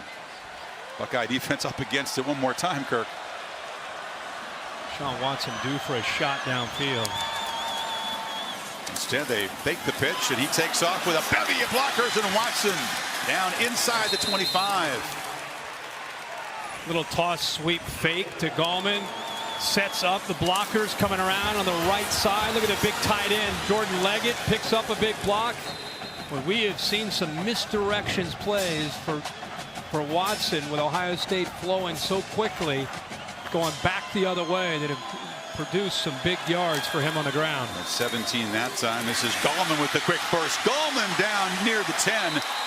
Jeff Scott and Tony Elliott, a terrific job calling the plays for the Tigers tonight, keeping the Buckeyes off balance. Again, they've played very well on this side of the ball, the Ohio State defense, but the wear and tear are having to continue to come out and make plays and continue to try to withstand Deshaun Watson when your own offense is going 3 and out almost every time, taking a toll.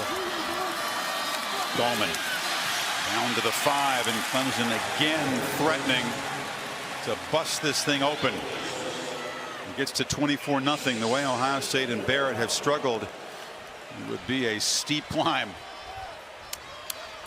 You run Wayne Gallman, it sets up obviously not just Gallman but Deshaun Watson running the other way. You run left with Gallman, you can go back to the right with Watson.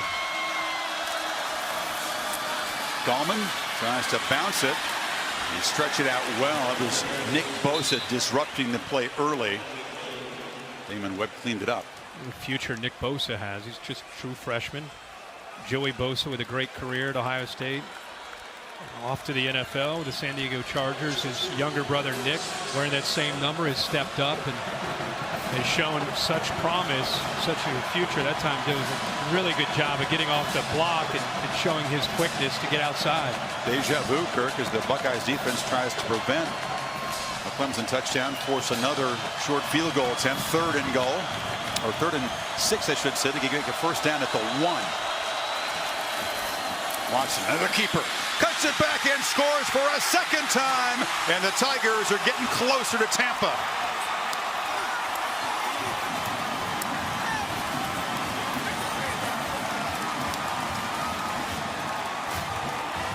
Which quarterback would make a bigger impact as a runner tonight?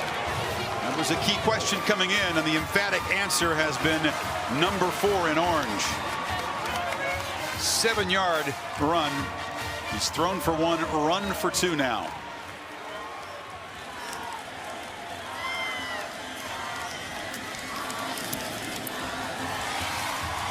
(24-0).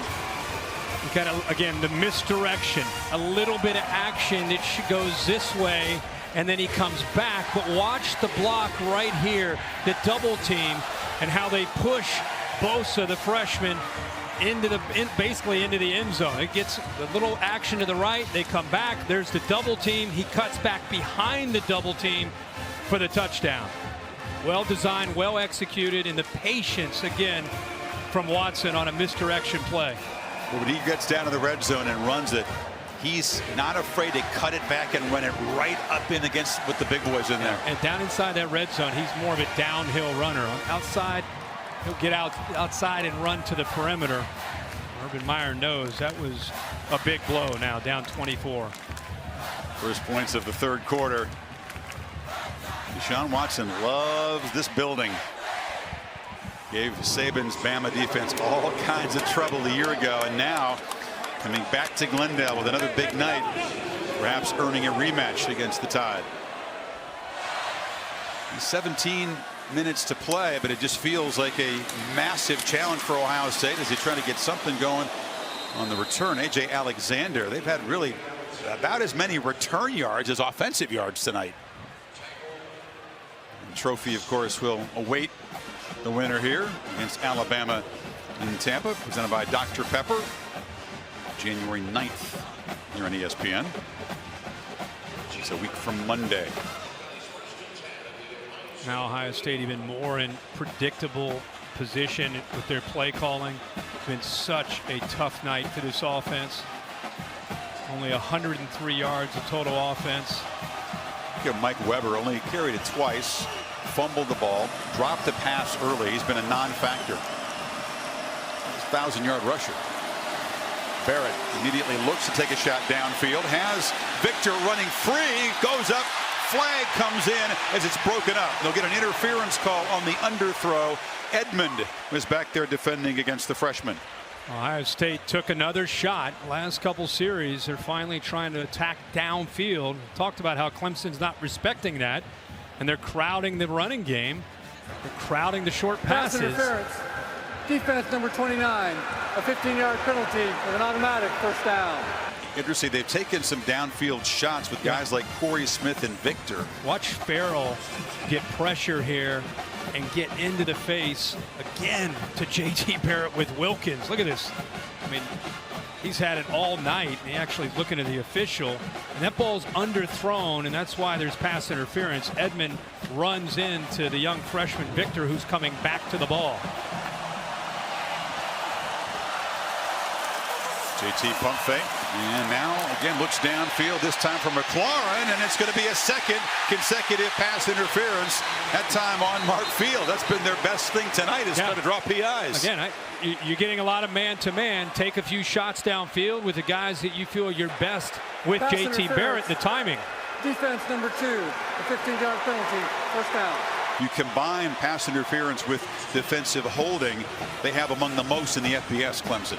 Yeah. And again, Fields, good job by McLaurin getting behind him. Second time in a row here.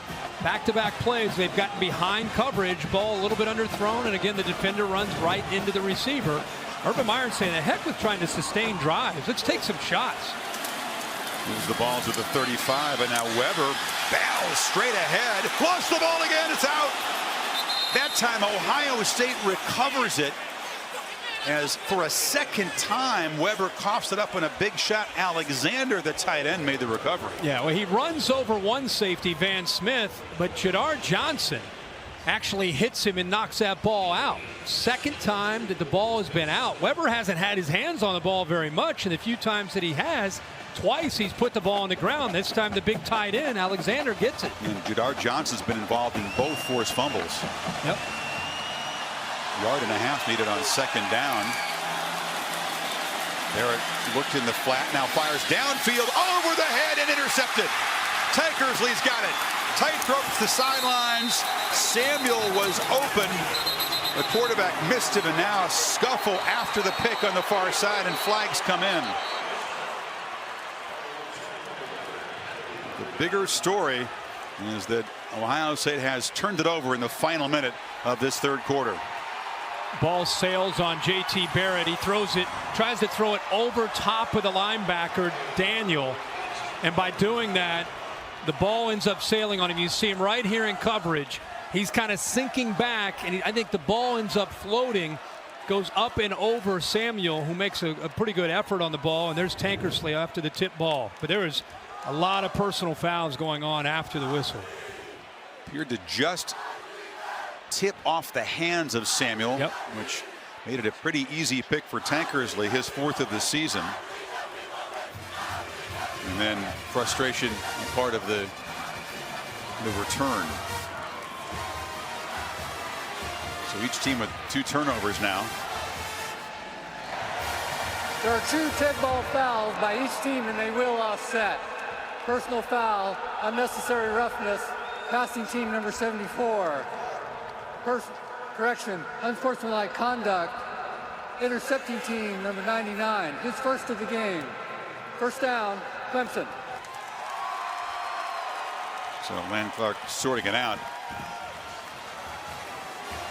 Sweeney's still coaching hard, up 24-0 final minute. Wants his guys to show some poise here. Yeah, and this again, the ball, we talked about how it looked, the ball's thrown high, looks like it just goes off the fingertips of Samuel. Very good concentration by Tankersley. Watch Weber at the end after he makes the tackle. He kind of gets up and pushes Tankersley, and that's what got Watkins' attention. 94 came in there with a little bit of a push. Farrell's there as well. Just off the fingertips. Great reaction there by Tankersley. But Barrett a chance to make a downfield play after 2 pass interferences had set Ohio State up. Instead, Tigers run Gallman here, and we'll head to the final quarter up by 24.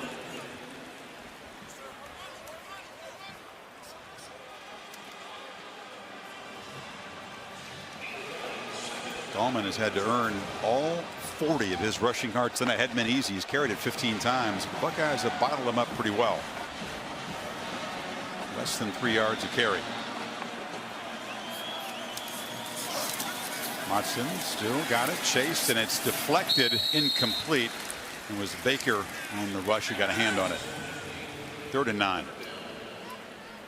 Admire that Ohio State defense. I mean, they are getting no help from their offense, and they, for the most part, they're still out there playing with energy, with trying to get that ball back, not giving up.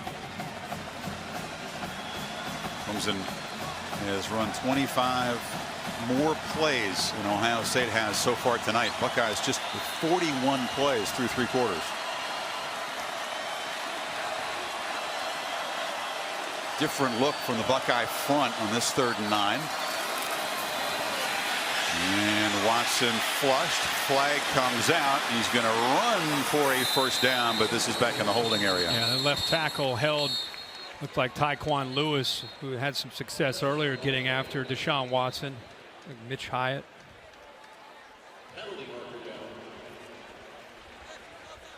Boy, Mitch Hyatt. You know, he's got such a good future, just a sophomore, but he's being challenged by Tyquan Lewis. Holding. Offense number 75. A 10-yard penalty. 3rd down. It's an offensive line, Kirk, that has just 1 senior. That's the center, Jay Guillermo. They got off to a slow start this season, but they have come on strong down the second half. An obvious hold there. Yeah. Tackle, more like it. Well, and again, Lewis is one of the better pass rushers you'll see in the Big Ten. He does a good, just like we talked earlier about that combination that he has of quickness and strength. You get into 3rd down, you know you're going to have to deal with number 59. You got a couple of sophomores up there. You got a true freshman right tackle tonight, and Sean Pollard. Yeah. Done a pretty good job. 24-0. This was Watson's touchdown run. Urban Meyer feeling the pain. Was that the dagger? End of 3 in Glendale. You're watching the PlayStation Fiesta Bowl on ESPN.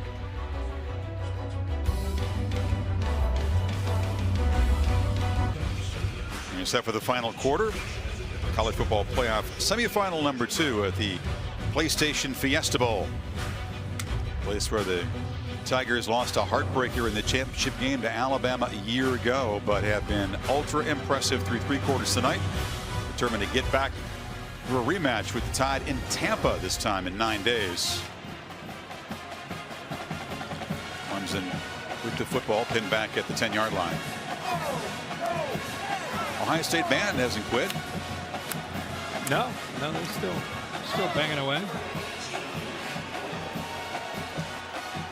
3rd and 19 now. Let's see if they play it conservative up 24. They just hand it off inside. Gallman gets ahead of steam and gives it a go and does move the 6 out of the 30. Are you kidding me? That's a determined runner. Yeah. And Gallman has had a quiet year by his standard and his expectations, but look at his knees up. It almost reminds me of like a Roger Craig back in the day with the 49ers and when he runs downhill. Dabo says run it on 3rd and 19 and keep the drive alive. I like that. Wow. He is such a slasher. On the end around, Gallman running free, and now they're starting to gash that Ohio State run defense. The ball moved to midfield. Talk about killing the will of a team. You pick up a first down on a run. With the way this whole game has gone, you come right back with another run, and again, there they are with their tempo, sensing that, right back to the line of scrimmage with a quick snap. Sean still got it on the edge, chased down by McMillan. That time just a 2-yard gain. He had Hunter Renfrow up there on the sideline. He's just kind of running parallel to the line of scrimmage, trying to bait the defenders towards him and then flip it out to Hunter Renfrow, kind of like a triple option. But Ohio State took Renfrow out and eventually chased down Watson. This time they go trips up into the boundary there up the top. Clemson now with a 400-yard mark in offense. Buckeyes sitting at 111 for this game. They go to the boundary, and McLeod muscled out of bounds by Conley after a short gain. Dabo wanted another penalty over there. That has everything to do with how Ohio State responds to 3 receivers into the boundary. And because 2 of the corners were soft, they flip it out there. If he gets tight coverage, Chris, he'll end up running the ball back to the left with him or Wayne Gallman. 5 yards needed on this 3rd down play.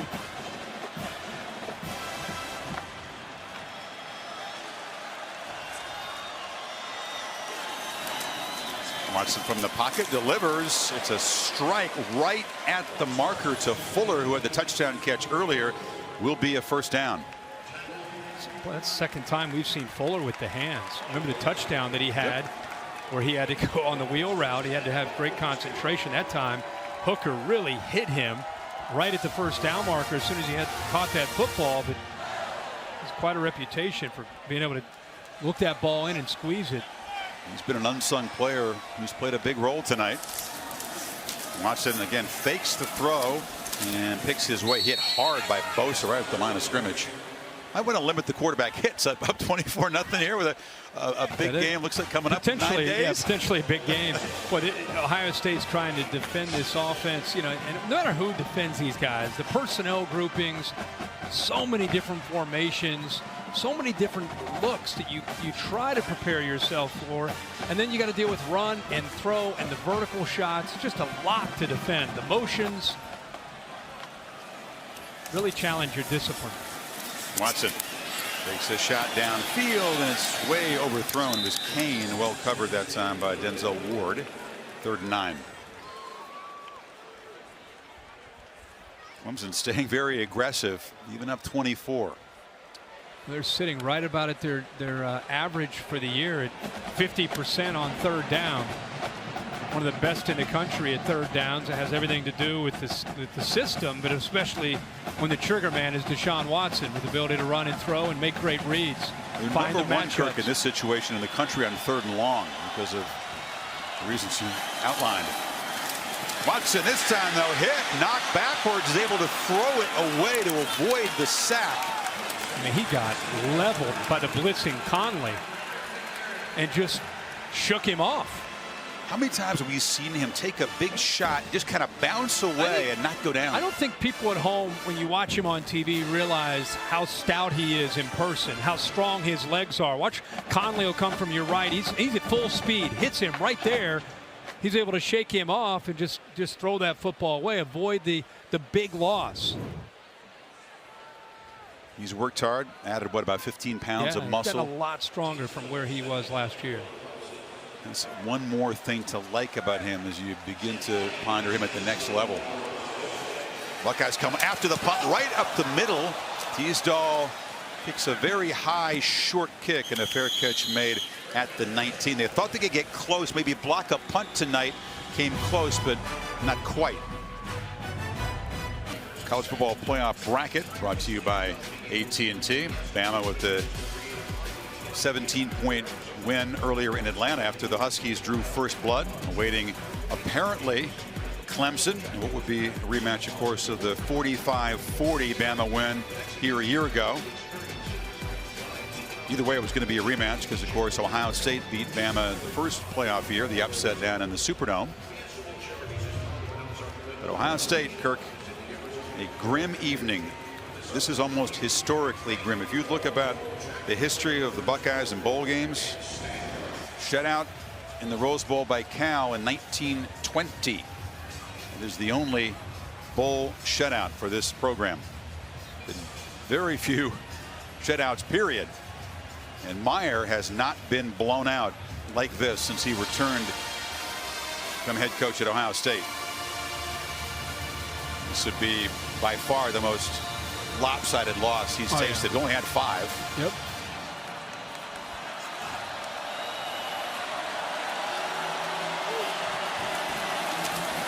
Samuel breaks free. Curtis Samuel in the clear. Johnson chasing him. Cuts it back and backpedals out of bounds. They waited all night to get number 4 loose. Yeah, all night in a counter play where he follows the left tackle and the center. Watch the center and the left tackle come around. Nice job also showing some strength. Cleveland Farrell almost brought him down from behind at the beginning, but he shows the strength and then the speed to pick up some big yards. Buckeyes in the red zone, and immediately they misfire. Had 111 yards coming into that play. Got more than half with the 64 that Samuel created. And now he's set back by a false start. False start. Offense number 74. 5-yard penalty. Still first down. DeMarco Jones, you know, he's the one that stepped on the guard Michael Jordan. Happened very early in the game, and it just seemed to discombobulate that Buckeye front. They've had all kinds of trouble tonight. You can see Jordan's back and still trying to play through that pain over at left guard spot. 1st and 15. Another high throw from JT, and he went down hard after the incompletion.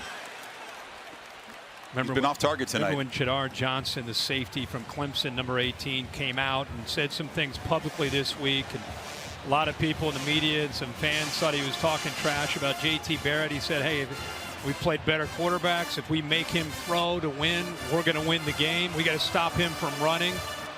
And that was the game plan. Make Ohio State have to throw, pass protect, receivers try to get separation.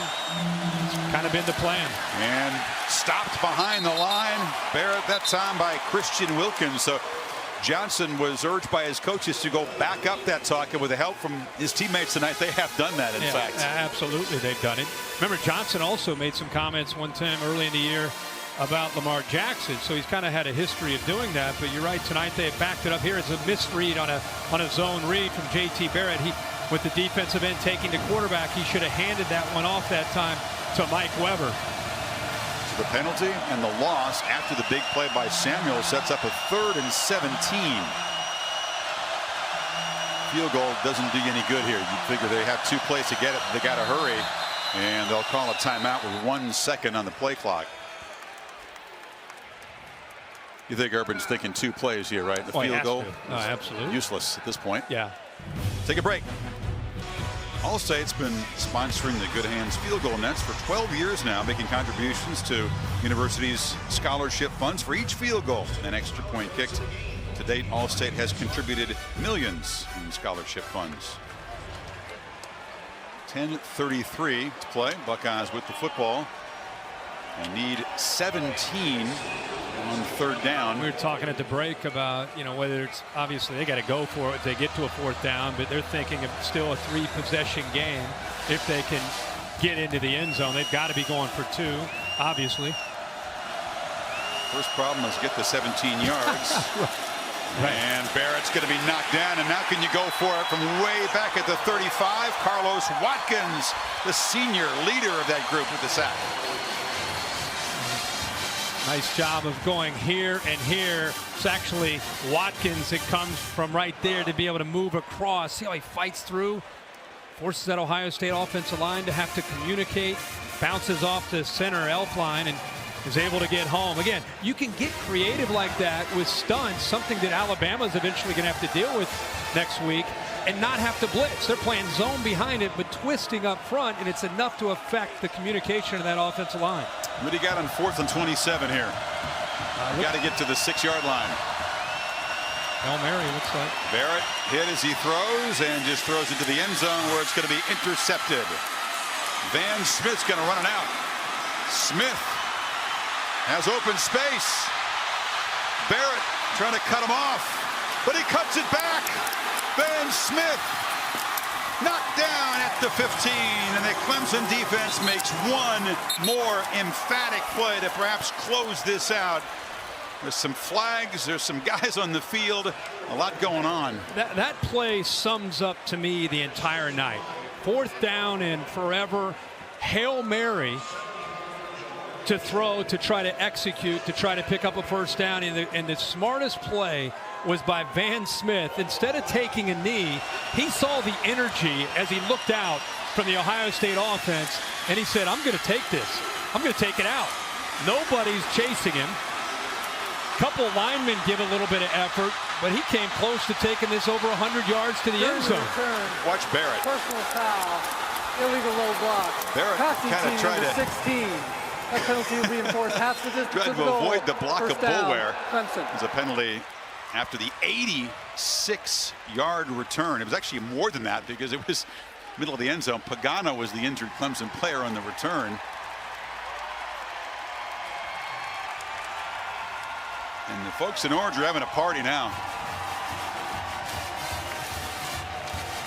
Ohio State with another turnover, their 3rd, all of them in the second half.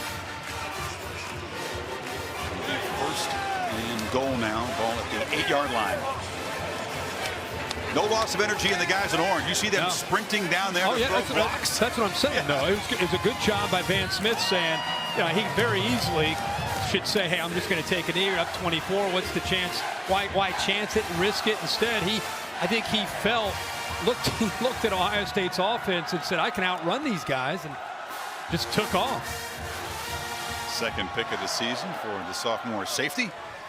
And now Deshaun in the offense knocking on the door. Back just rolls out, looks to flip it in the end zone. Nobody open, so he'll get knocked out of bounds. I think if you're Clemson, you might want to limit the hits on the quarterback with the championship game looming at this point. You were talking at a break about whether or not it's time to maybe pull him out with 9 minutes to go. And I think if they end up scoring here, you'll see him taken out. Or at least just not call plays where he's likely to get hit. Right. Run 4 or run 9, rather. Yeah, that'd be a good idea. Yeah, but he wants to run. I mean, he wants to get into the end zone. No doubt. A bunch of guys on the left under center. Gallman takes the pitch and just walks in to cap a tremendous creative evening for this Clemson offense. I like the word creative because the lack of imagination on the other side has been exposed. How about the motion here to take the man-to-man defensive back Ward out of the play? He goes with the receiver, and it's just a quick pitch. There's nobody left to the outside there. All the action goes left, including the jet sweep. Take the corner, Denzel Ward with him, and a quick little flip to Wayne Gallman, and he gets to the corner for a touchdown.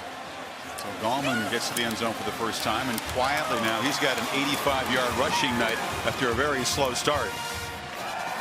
The Tigers are pummeling the Buckeyes midway 4th quarter, 31-0.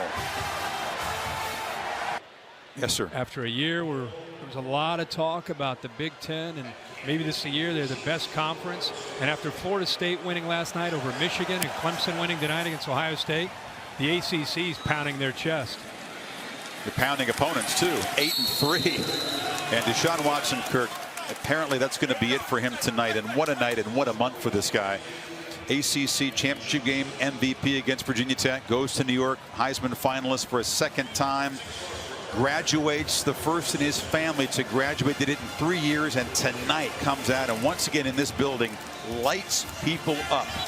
Wow. Yeah, if there's a guy that's easy to pull for, it's a guy like Deshaun Watson. Everything that's great about the sport of college football. You see Mike Williams, all these guys having some fun with him down there. Yeah, they worked their entire offseason to get a chance to get back to that national championship. And I think privately, probably hoping that Alabama got there. And now they're going to have their chance to play Bama again in a championship. We'll talk more about that in the closing minutes. Meanwhile, Barrett, who's been really struggling after halftime as a passer, delivers far side, and that's broken up again. JT Kirk now 2 of 8 for 6 yards and the 2 interceptions in the second half. And right now the motivation for the guys in orange is a shutout. Yep. I mean, there's 8:41 to go. Urban Meyer has never been shut out as a head coach. Barrett steps up and flips it short to Weber, who's had a difficult evening, and knocked down. It'll set up another third down play. What I take away from this game is the Clemson defense and the preparation that Brent Venables, his staff, and those players put in, and how Ohio State, with 3 or 4 weeks to get ready to try to change some tendencies, because they were limping down the stretch offensively. They were very one-dimensional. They weren't able to make enough changes. They got beaten up front at the line of scrimmage, and Clemson anticipated and expected a lot of things based on formations and down and distance. And 3rd and 5, Barrett tries to pick his way and does spin for a first down at near the 40. It kind of reminds me, just maybe it's being in this building. You and I were here in the 2007 national championship, the 06 season, when Urban Meyer was with the Florida Gators and Ohio State was here. Kind of has that same feel where Ohio State just can't get anything going throughout most of this game. Well, they can't get Barrett free. He does spin and now just fires high, and the catch is made along the sidelines there by Corey Smith out near midfield. The motivation for Ohio State is to avoid that shutout. If you think about Urban Meyer, what you said there a minute ago, 194th game as a head coach, never blanked, only lost 28. Right. And only 5 here at Ohio State. 2nd and 1. Across the middle again. That's made by Smith. That was an area they thought they might have some success because of the linebackers, Boulware and Joseph, in the blitzing. That time they did blitz, and there's a nice big opening right behind them, and he just kind of sat right in that area, and Barrett got the ball out of his hands quickly.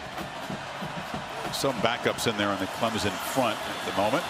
Barrett, a lot of time, delivers across the middle, and it's dropped by Noah Brown. Another drop by this Buckeye receiving corps tonight.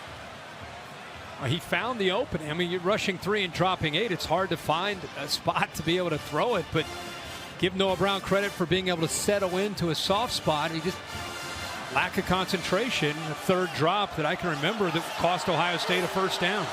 That might have been a touchdown. Yeah. Barrett trapped, desperately heaves it away to Weber, the outlet receiver. It's a short gain. It'll be 3rd and 7 now. JT is just fighting for his life back there every snap. They are getting after him. You're seeing Albert Huggins, the sophomore. Fresh legs as a pass rusher. That's right. Austin Bryant also chasing him down. Seeing the depth of this Clemson defense as these mostly reserves now, in the front anyway, try to protect the shutout. Barrett delivers. Samuel, and it's just short of a first down. It'll be 4th down.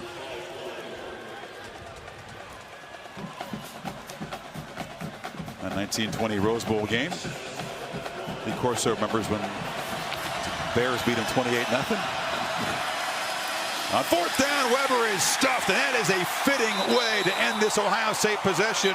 Pagano and company just snuff out another drive. Yeah, you're talking about a team playing for a purpose and pride. They're up 31-0. You'd think it's a tie game. I mean, they want to preserve this shutout. They don't know probably that Urban Meyer's never been shut out. They just want to shut Ohio State out in this playoff. And what a huge stop there by Pagano on 4th down. 5:48 to go. Clemson rolling towards Tampa.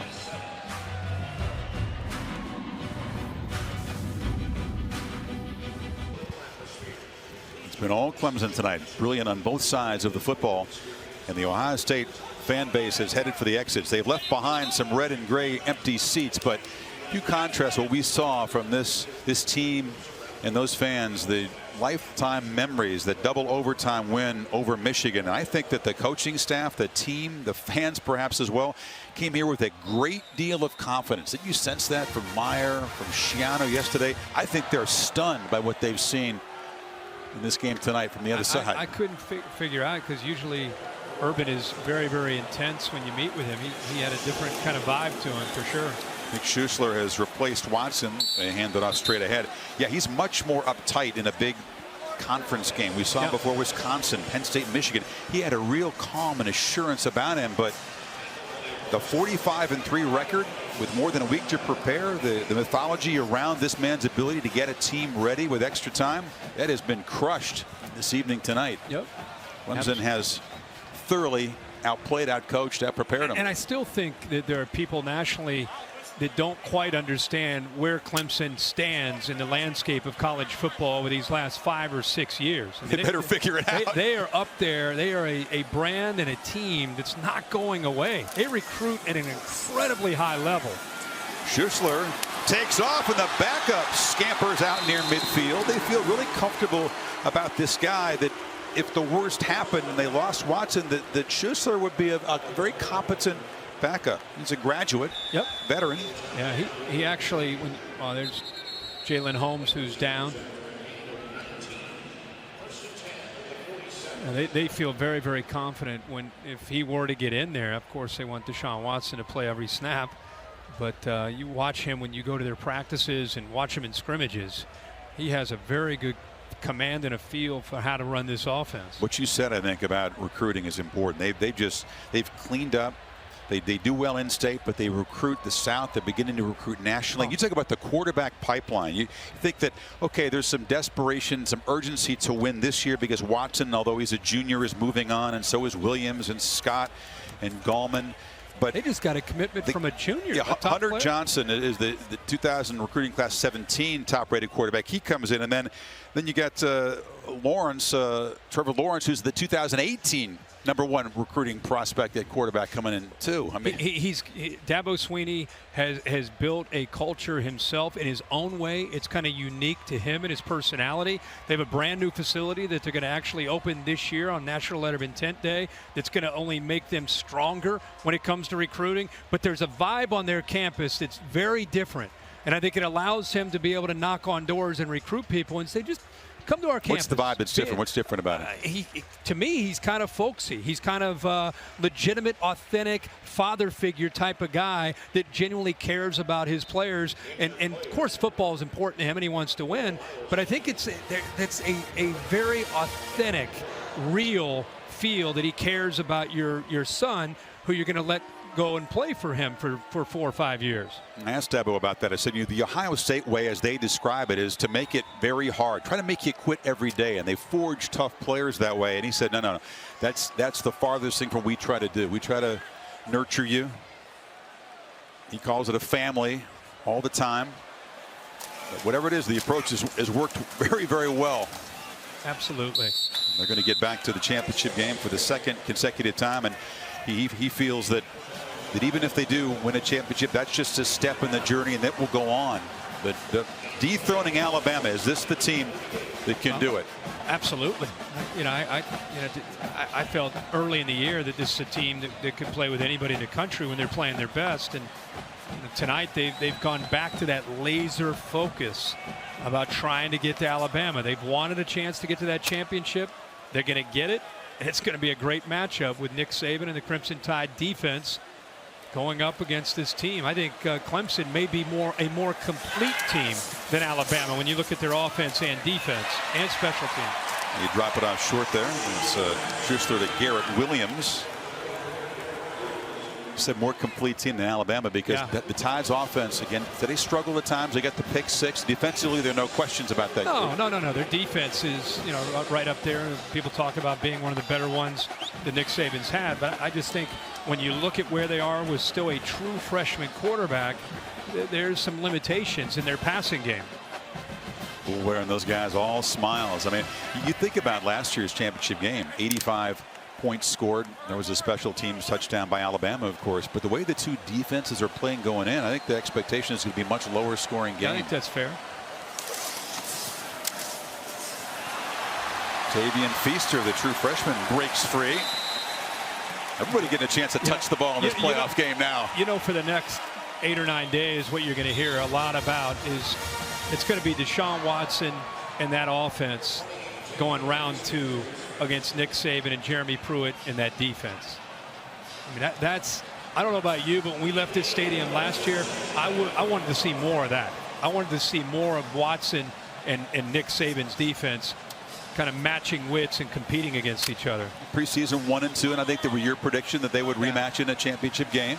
Yeah, I picked Clemson preseason, actually beat Bama to win the national title. They'll be an underdog again. That's just the way they like it. In fact, Chris Fallica informing us that the experts just a bit north of here will make Alabama about a touchdown favorite in that championship game, about what they were last year. But Clemson now, as an underdog in bowls under Sweeney, is going to go to 5-1, and every one of those wins have been against coaches who have won national championships. Think about that. Right. Les Miles, and then 2 now against Meyer, 2 against Bob Stoops. That is impressive. You put the names of the teams that they've beaten in those bowl games up on a graphic, and you look who they have beaten. And that's what's happened to them in these last 6 years is the confidence that they have gained from beating the teams that they have beaten from the SEC and the Big Ten and all over the country. That's why they walk into most games and feel that they can compete with anybody. And if you're on Clemson on that roster, is there anybody else at the beginning of the season that you would have wanted to make it to the end than Alabama? And I know everybody says I want Bama, but Clemson was going toe to toe with them a year ago in the championship. I'm sure that they're, again, privately very excited that it's going to be Bama in the championship. Let's talk more about the matchup in Tampa on the Ford post-game show coming up. A lot of folks say we want Bama. That's the standard bearer. Few teams are equipped to deal with it. Clemson right. perhaps is one of them.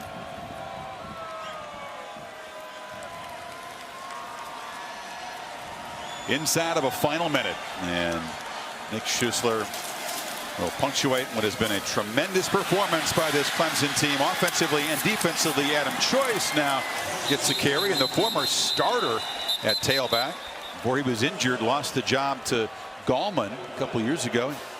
Oh, they got him.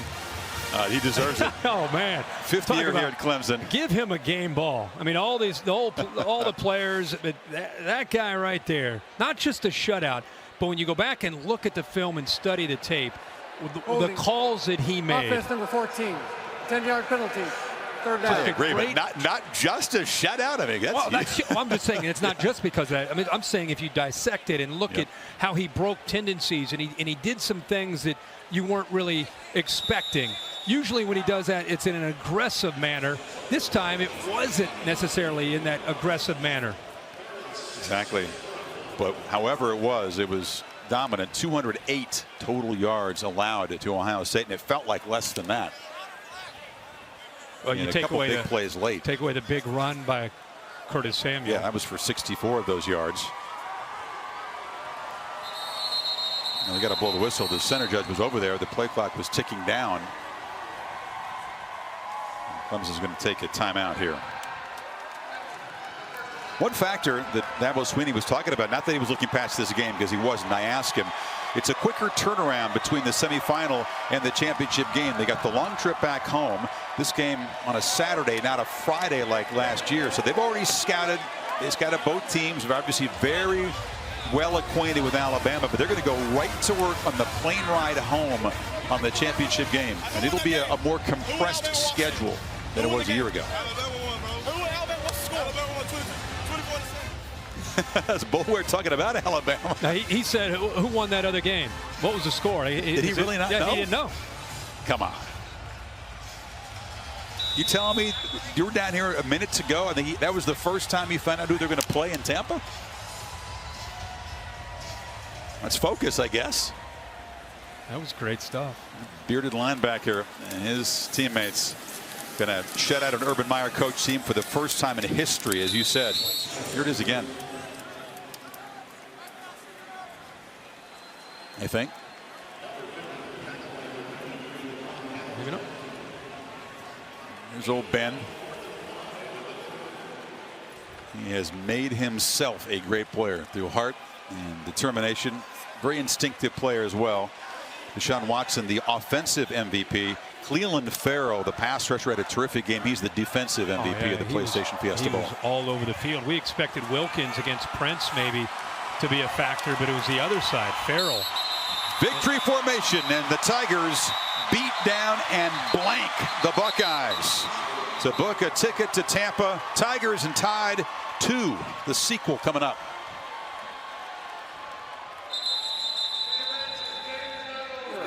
Please go to your bench. Landon Clark says, get back to the bench. We got 9 seconds to play. Urban, I think he wants it to be over. It was 4th down where they took that knee, so Ohio State has to take one more snap. JT Barrett, obviously deeply disappointed. His first chance to play in a playoff game. Injured, of course, when the Buckeyes went to the title a couple of years ago with Cardell Jones quarterbacking the final 3 games. And in game 194 as a head coach, Bowling Green, Utah, Florida, and Ohio State, Meyer blanked for the first time. Clemson far more than double the number of total yards. First downs are 25-9, and 2 of the first downs for Ohio State came on penalties. Celebrate, Ben Boulware, you've earned it.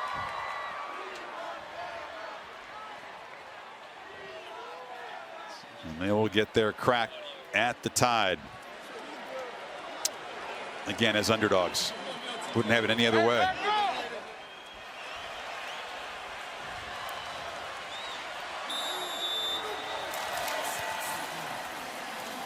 Final play. And Weber tackled.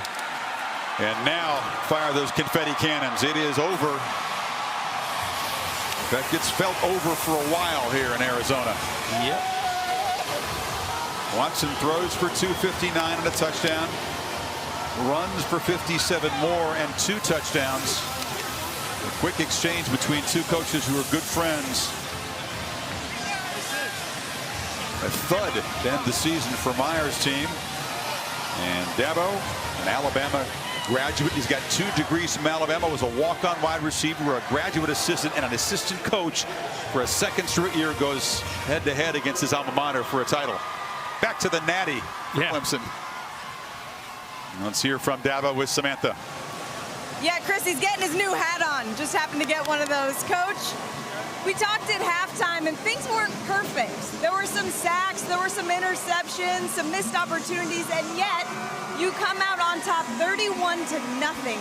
How is it possible for your team to do that with that type of adversity? Well, it's a team effort, total team effort. You know, you get to this stage, it's talent plus teamwork plus intelligence. Outside of a couple of spots, we played pretty smart all night. We played physical in the trenches, played unbelievable defense. I mean, a shutout against, you know, one of the best offenses in the country. Just can't say enough about our defensive pressure. Again, outside of a couple of boneheaded mistakes where they got behind us. And then offensively, you know, we got the best player in the country in number 4. And he showed that again tonight.